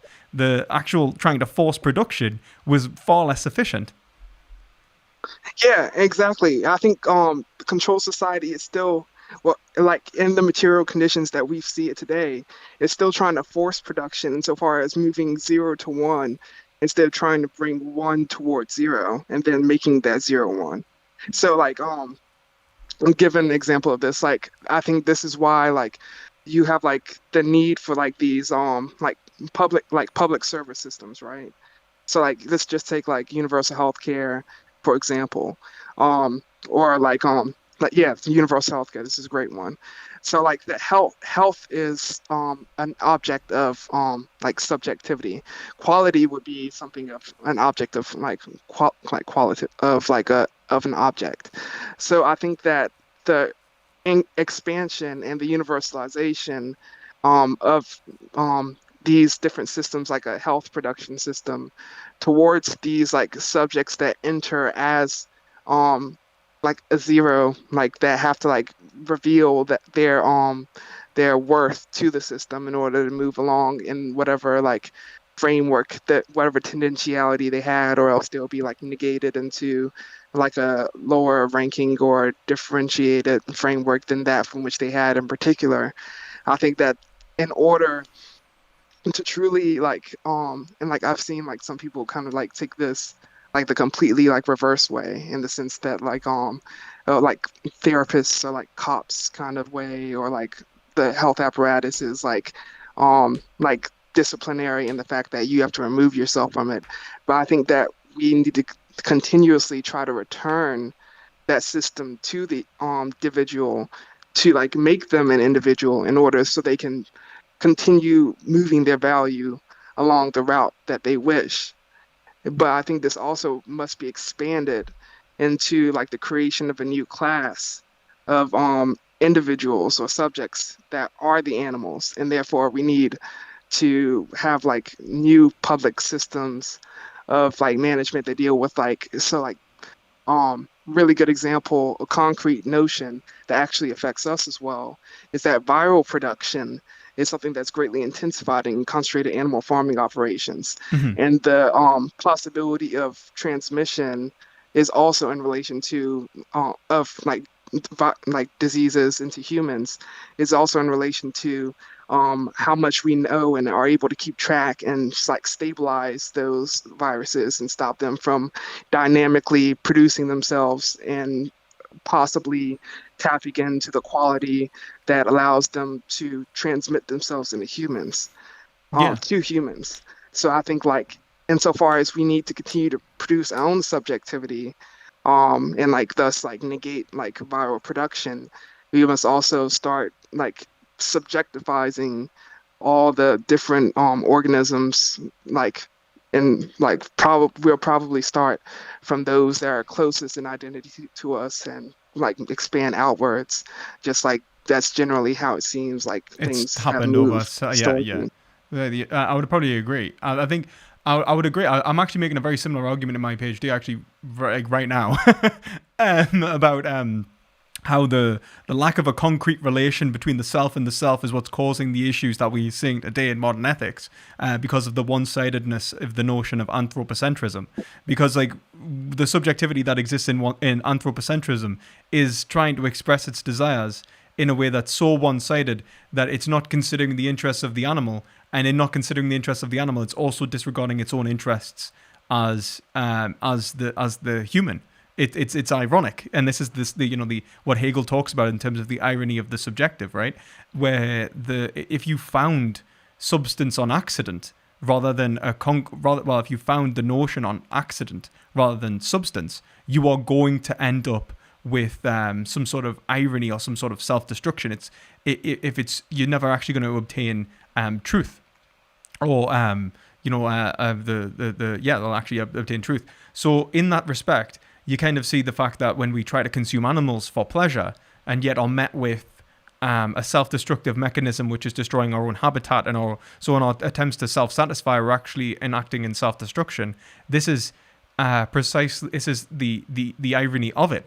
It's the fact that what we need to do is actually destroy ourselves in one way or another. We actually have to recognize that we will either be destroyed in terms of real terms, which will be the annihilation of subjectivity itself, or will be destroyed in metaphysical terms, and that this identity is incompatible with our attempts to express it. So what we have to do is with our attempts to express our subjectivity, and so what we have to do is reconcile ourselves with subjectivity itself, which right now only exists as formal terms and has to become concrete in our ethical recognition of like other sentient creatures. So Definitely. I would definitely agree with you on that. I was going to say, like, I think that in terms of how we do this, in terms of systemically, I think that in terms of I think that you hit the nail on the head in the sense that I think before you mentioned the fact in terms of like when we're talking, I think when we're talking economic terms, right? If you look at the system as I think that it actually can be it can be understood almost in the structure of economics itself. If you look at the way economics is formulated, the preferences of the agent become the ruling principle of the market, and the preferences of the agent being the ruling principles of the market. Very few people ask, well, what preferences do I prefer, right? And so the issue is that the individual in the marketplace, like if the marketplace is guided is like marginal utility, then the utility that is being produced is actually not utility. It can be destruction. Like we're actually destroying ourselves. We're producing circumstances which are economically unfit, which is why we have to have a notion of political economy where we take responsibility for what the marketplace actually is and engage in terms of discussion of what we are actually doing in terms of this economic system. What is the good and bad economic outcome in and of itself is the form of discourse that needs to precede the market for the market to truly function as an act of preferential expression. Otherwise, it's an ironic expression of self-destruction and self-alienation. Yeah, exactly. Market externalities. And like I think that's where like you see like within these externalities you have these moments of anarchy within subjectivity. And insofar as you need to reconcile this anarchy with this like Hegelian notion of subjectivity, I think that's exactly where Marx falls in, or like cybernetics and like these like analyses of economics and critiques of like political economy would fall in. And therefore I think like you would need to come to a point of being able to actually objectify suffering within like a cybernetic feedback system in order to actually see like you can do this is one way. That's of course we have cybernetic systems that have been developing over the time, but if we have something that's able to represent that in like computer scientific terms, for example. I don't know if we need to have it necessarily as cybernetics, but that might be. I don't see it. I could see it being useful. I could see it being useful. But I don't necessarily know enough about that to even comment on it. Do you know what I mean? Yeah. I would say that, like, in terms of the Marxian position, in terms of like the anarchists, I think the anarchists represent the. I think I think you can see this divide in Marx and Lenin and so on and Trotsky. It seems that like there's this issue where they engage in this kind of pragmatism, right? Where it's like exactly. the recognize that the end goal of the state is this sort of anarchist self-perpetuating unity of individuals who, like what does Marx say? Like the ruling principle of the freedom of every individual constitutes the ruling principle in communism, right? So it's an anarchist utopia. Lenin talks about how the end of the communist society, everyone will be able to rule the state. It's an anarchist utopia. Everyone's involved, and Trotsky's the same. Upper stage communism, freedom from scarcity, and all this, right? And yet, they managed to produce some of the most despotic, horrible states that have ever existed. And I think that this is precisely for the reason of the fact that they sought to produce anarchy via totalitarianism. And I think the anarchists realized, look, if it's gonna form an anarchy, you've got to actually start with an anarchy. You've actually got to start with people taking responsibility for their own actions. And I think that's almost a psychoanalytic point. Like, look, actually, like, people are only behaving if you tell them, like, it's the point, like, if they are begging for subjectivity, if people are, being ruled within our society, which is disciplinary, and they desire the discipline, which is, I think, what, Foucault's kind of pointing towards, we actually desire the disciplinary system, then as soon as the disciplinary system crumbles, we actually just create, in the marketplace, a new disciplinary system, which is what we've done. And the only thing that we can do is to free ourselves from this is to reconcile ourselves with the fact that we are actually the producers of this system. And that's the movement from, the desiring to be an object and desiring for objectification and the desiring for mutual recognition, right? So I think you're probably right in saying that we need that like it's an almost an anarchist sort of an end to that. The role of cybernetics in this and the idea of the projection of suffering, I think that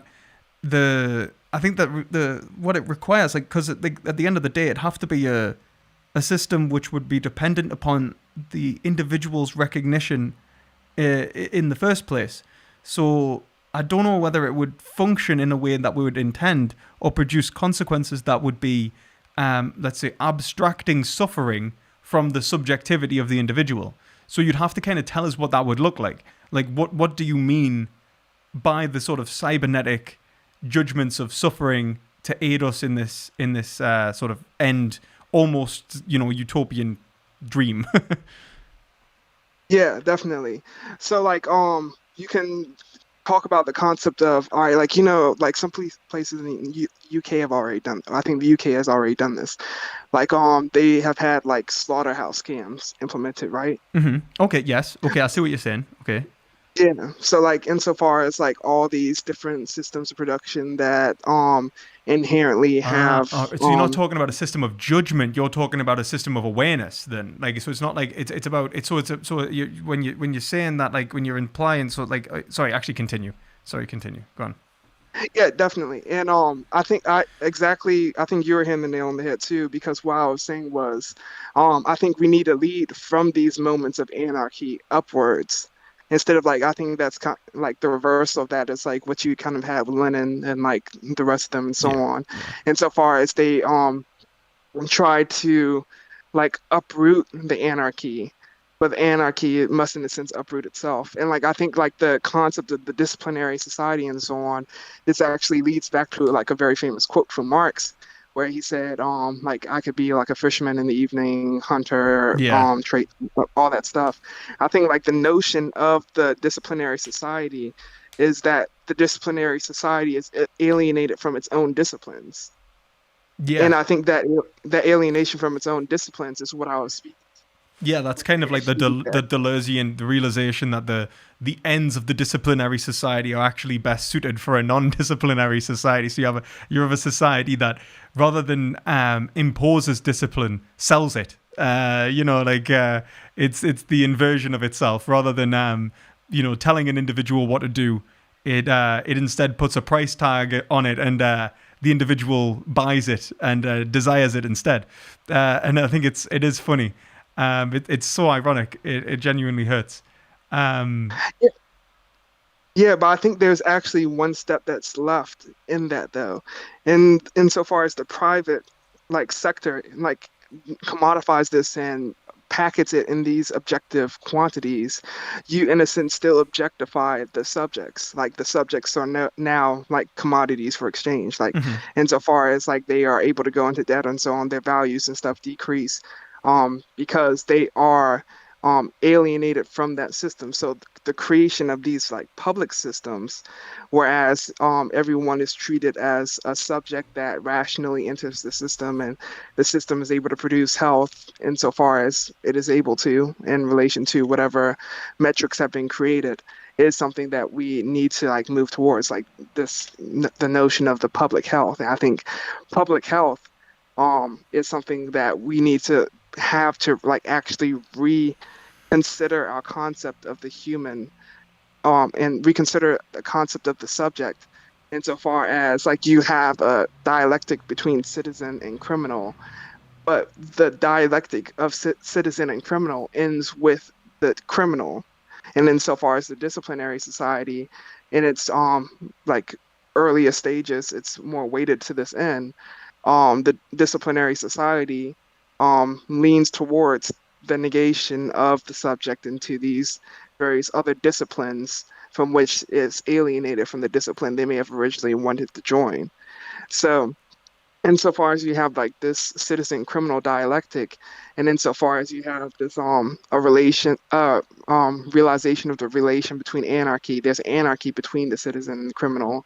And I think that you have in this control society a possibility for supervision to be, and I think this concept of supervision can be seen as the state subjective vision. That's why it's not like individual on individual vision, but it's a supervised by some like mediated other, which is alienated from the subject, but insofar as it's posing, like say, and based on like the different classes of ways of, or the different disciplines, you have like different disciplinary ideals or whatever. You have these different disciplinary ideals that are allowed to continue based on the supervision. And insofar as you have that, you can reconsider the criminal and the citizen like dialectic insofar as like the criminal is able to continue to be the citizen under a certain subset of conditions. And like this is all facilitated through not like a criminal justice, but a public health system, and also like a system of like reformation, whereas people have access. Like you create a continuity between the citizen and the discipline, because that's exactly what the society is. The society is a disciplinary society. And the I'm gonna have to stop you there, because I'm not gonna lie. If I'm struggling to decode this, I happen to know that like there's people in the chat that are like, what the fuck is going on? So wait a minute. So if as I try and break this down, I think this is what you said. I'm not sure though, because I could be totally wrong. So tell us if I'm on the right track. It seems that, so when you were talking about the public health system there, were you saying that this is the next development of the system organically in terms of the expression of profit, or were you saying that this was the next development in terms of what we ought to develop into? This would be the next like sort of means of changing the system? I think that the private production allows for the accessibility of later public forms.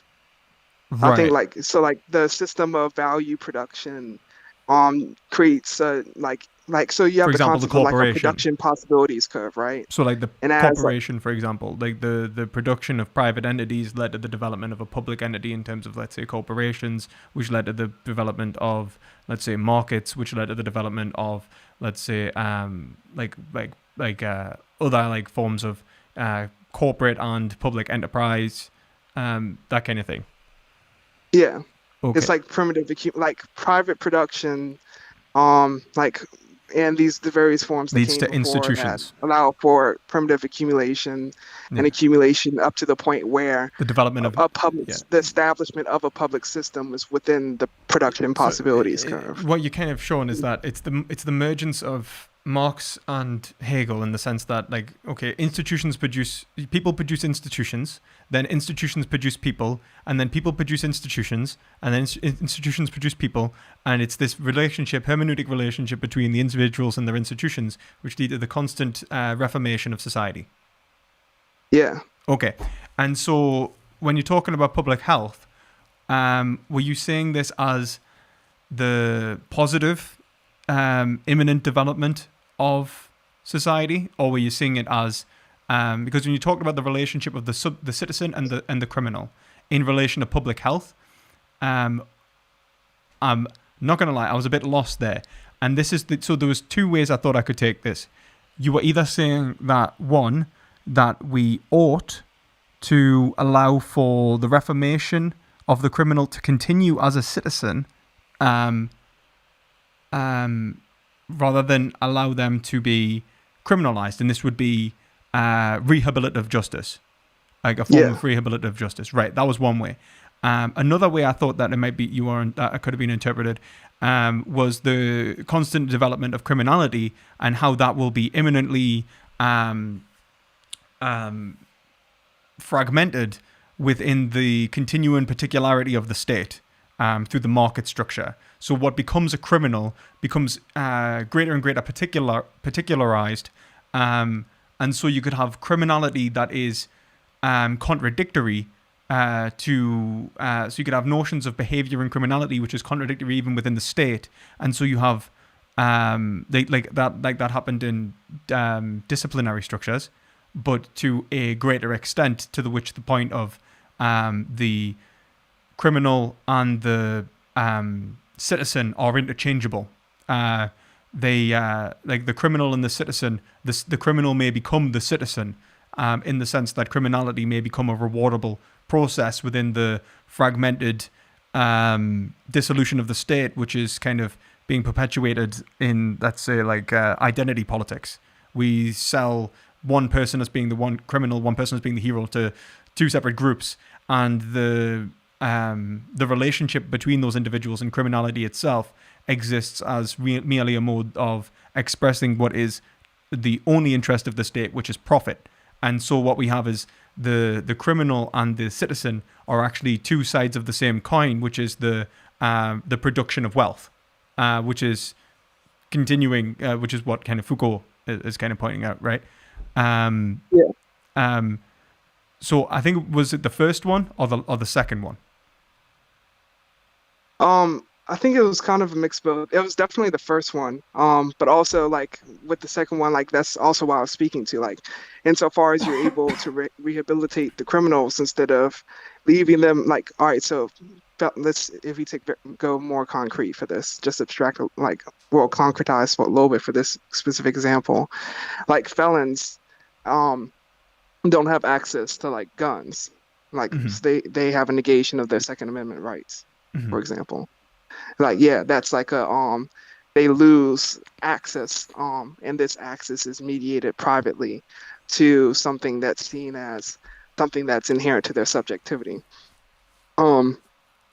Because to be a subject or a citizen means you have the right to bear arms. These rights. There's the Constitution constitutes the body. Basically. There's a whole issue with the Constitution itself, whether that is actually the expression of the subjectivity.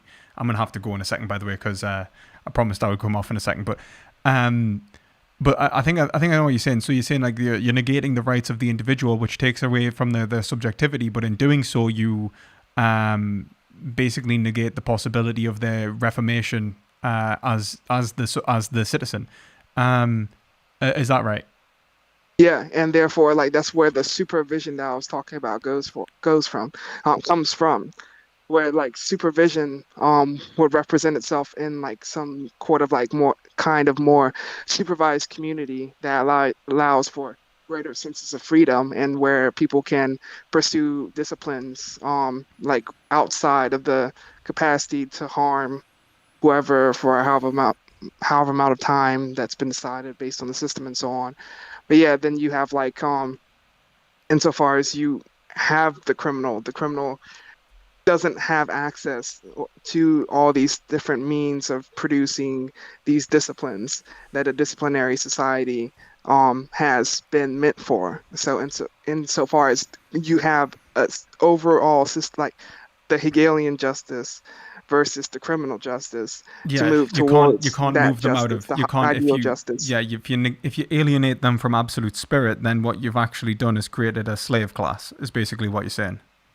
Yeah. Okay, and I would probably agree and disagree. I would probably say that the individual, so for example, the removal of an individual's let's say right to bear arms in terms of their freedoms, I think that this can be justified. I think the removal of an individual's freedoms can be justified in the sense that in the Socratic notion that the individual themselves can desire punishment, and so if they were being rational, this is the separation between consent, consent and equality. The individual, if we're being rational, would desire themselves to be punished in the sense of a sense of a restorative justice with them in their state. So an individual, for example, that would cause harm to the state would be removed from the state for the well-being of the subjects themselves. And since they are the body of the subject and made concrete, it's actually in the benefit of themselves. Which is why, Hegel would say, it would be the rational criminal would desire punishment as well. Exactly, and that so, punishment would be that supervisory community. Right, and that's the thing with the I would say the movement away from the prison system is what you're pointing out. That the prison system is alienating them from the body of society and producing a community of delinquency, which is perpetuating criminality. Yeah. I would agree, and I think Foucault agrees with that too. But then, for example, you can obviously say that you could have a supervisory or even a relationship between them and society which would prevent them from certain behaviors and actions rationally, because they cannot be considered let's say rational participants until they prove so in relation to their relationships with others, right? So like, you're not allowed guns because you shot someone, I would say is pretty reasonable, in the sense that it's not taking away their right to bear arms, it's that they have taken away their right to bear arms. It's like you have attacked the body of the state, and so you've attacked yourself. It's like being put on suicide watch, right? It's like you're not allowed knives, but saying like, oh well, people have a right to have knives. It's like, well, yes they do, but if we know that they intend or have intended to harm themselves with knives, then we would be irrational to facilitate that. And that's the realization that the individual is in a game with themselves, and until they they are restored psychoanalytically with the state, then the state must impose a force upon them as a regulatory measure. So would you agree with that? Like, yeah, that would be the difference, I would say, between like the supervision and the regular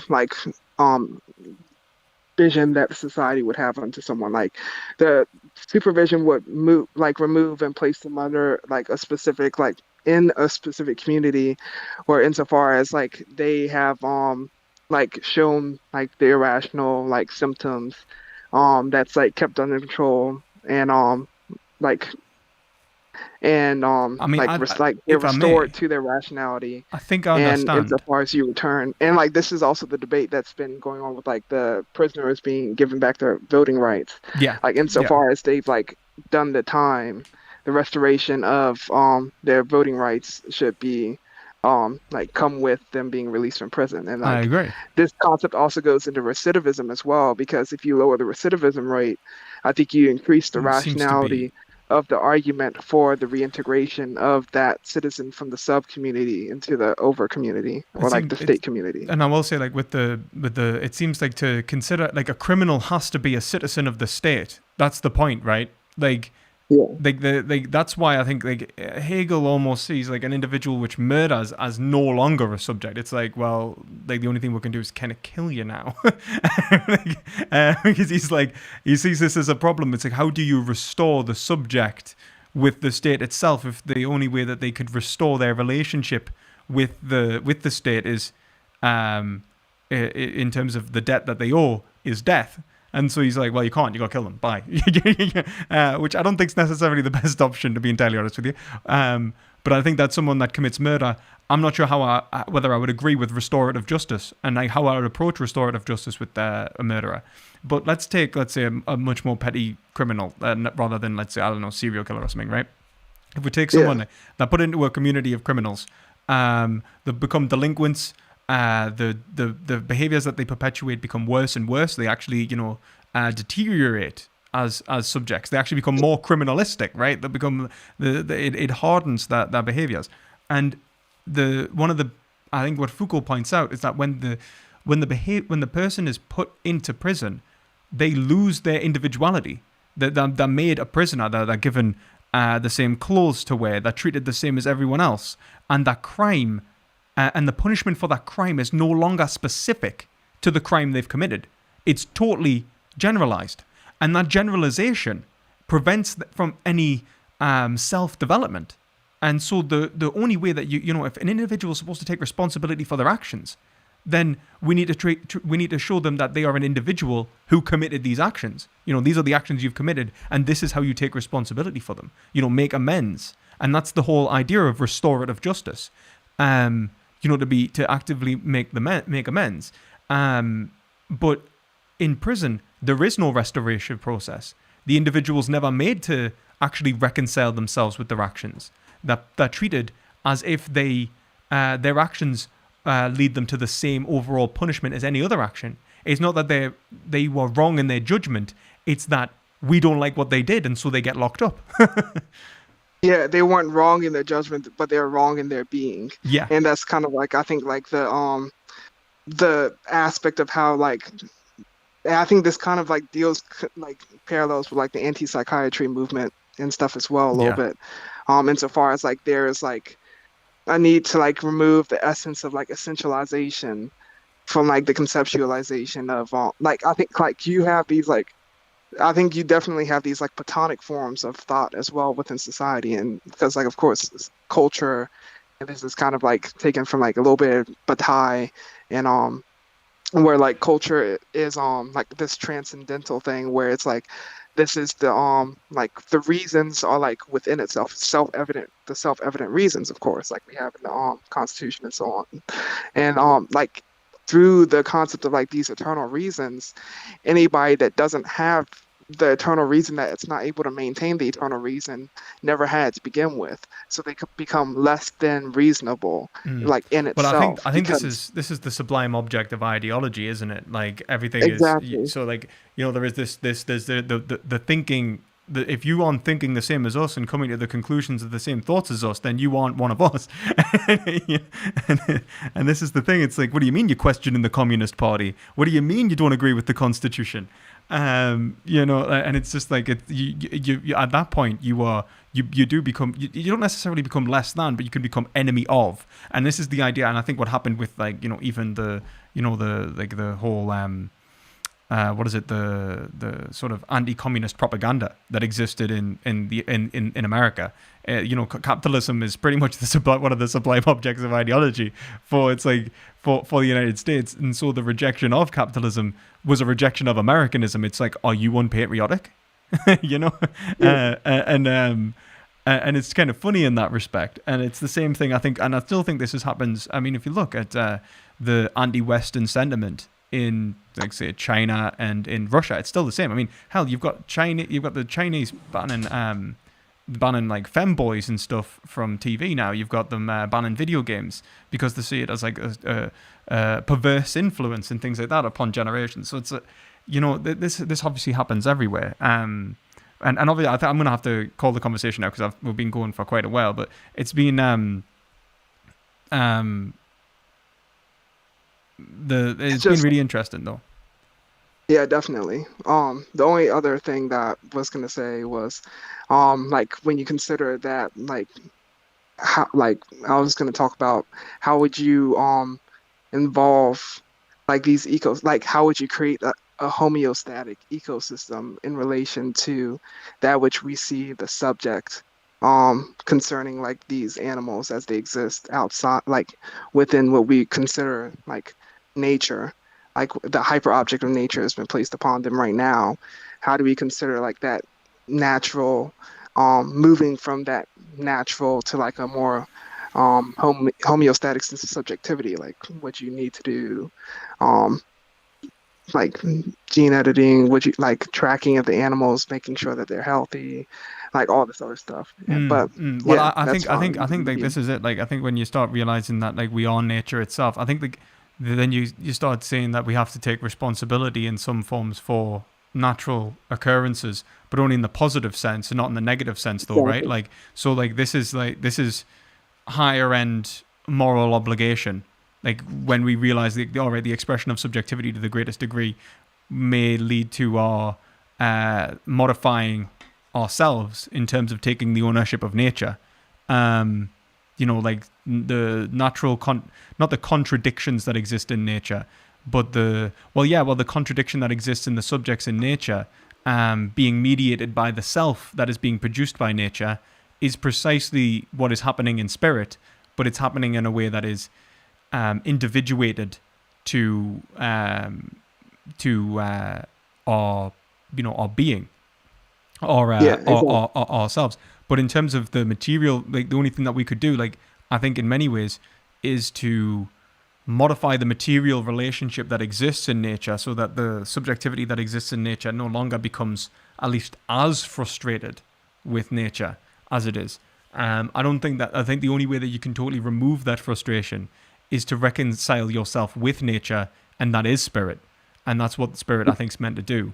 But I think that animals, this is why I'd say that I think animals are going to face, like, you know, that they're never going to face the possibility of, you know, the possibility of the ethics and the freedom that exists in ethics.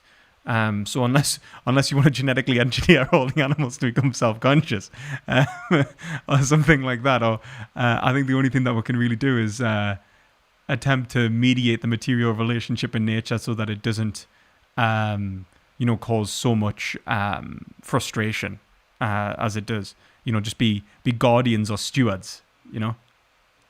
Yeah. Definitely. Yeah, it was great having this conversation. I would love to pick up some other time. Yeah, it's really good. I'll take it easy anyways, mate. All right. Have a nice day. Have a nice day. Bye. He was a very smart guy. I didn't expect it to be so long.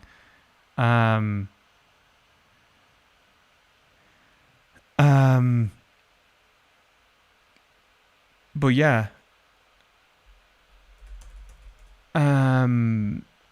Yeah, a very smart guy though. Very interesting position.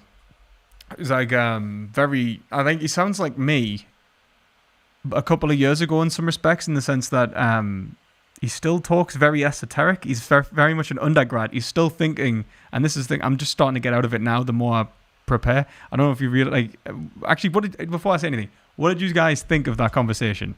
What did you think? I'm gonna go soon, so. What did you think?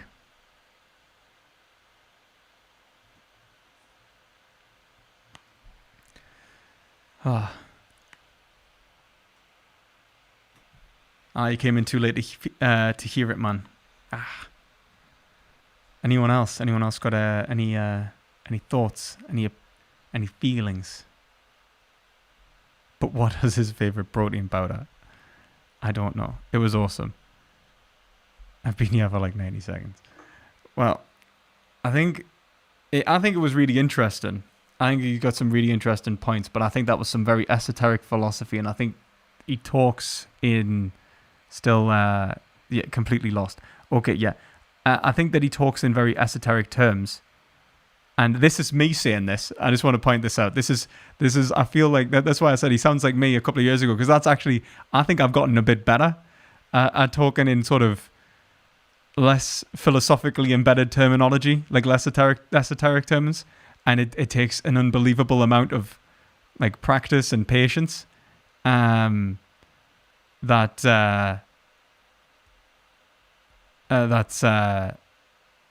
kind of lets you kind of get beyond this. I think his points were very nuanced, but until he gets out of that mode of expression, he's going to find it impossible to communicate with normal humans.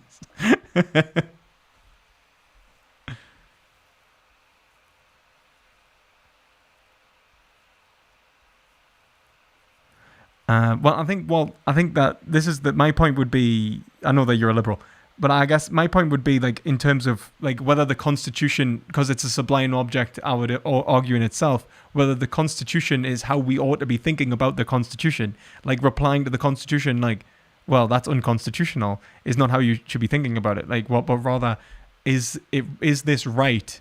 Does this right exist in nature? What does this right seek to fulfill, and why? And is it doing its job? So yeah, and that's why I was saying I think there is issues with the Constitution itself. I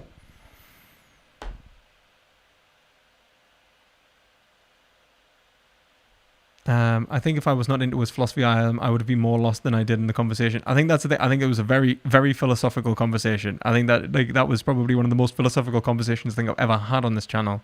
I mean, we're moved from ancient Greek philosophy right through to contemporary political philosophy. So I think that's a movement, man. That's a movement. The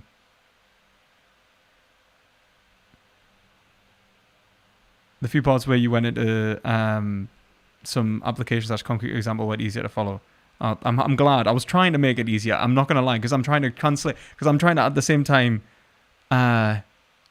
sort of decode what he was saying or what they were saying, and at the same time, and express that back to them.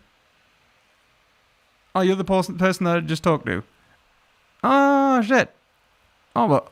Are you? Oh well. Well, nice. It was nice having you on here, man.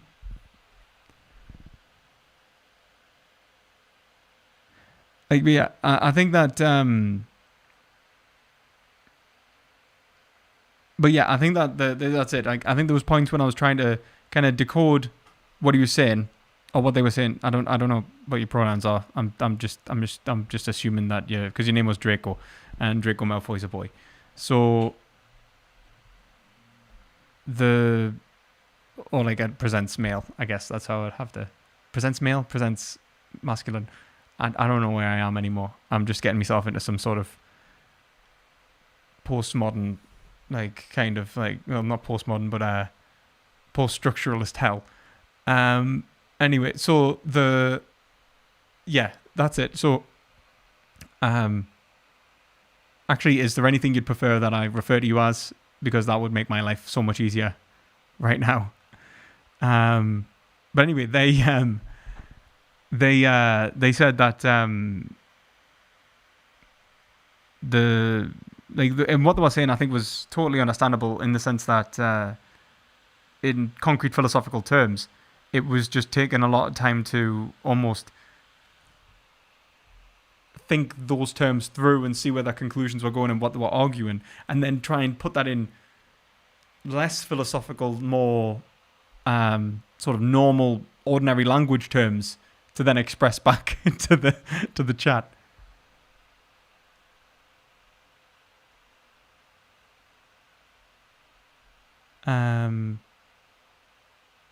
They, them. Okay. Yeah, of course you can clip it, man. Like, go right ahead. Thank you again for coming on. I think you did a really good job. And yeah, of course you can clip it. It's yours just as much as mine. I suggest. Oh, I just sent us it. I'm sorry.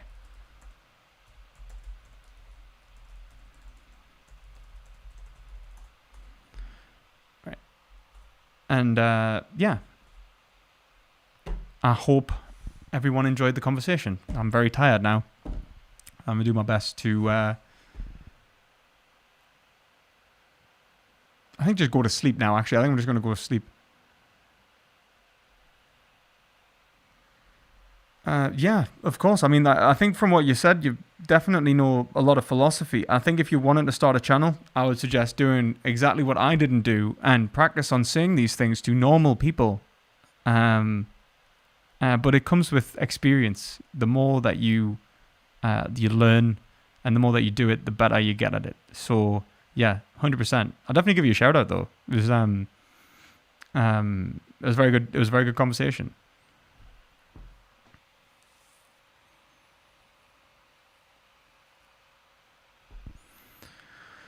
Okay, I think I'm done.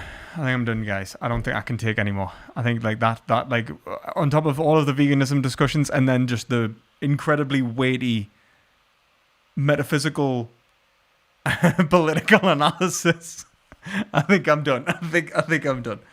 Okay. If you like this stream, please give it a thumbs up. Consider subscribing. Check out my course, An Introduction to Western Philosophy. I'm putting 2 new lectures up very soon. And yeah, if you want to donate to the channel to support the channel as well, check out the PayPal link in the description. And as always, try to gain some perspective.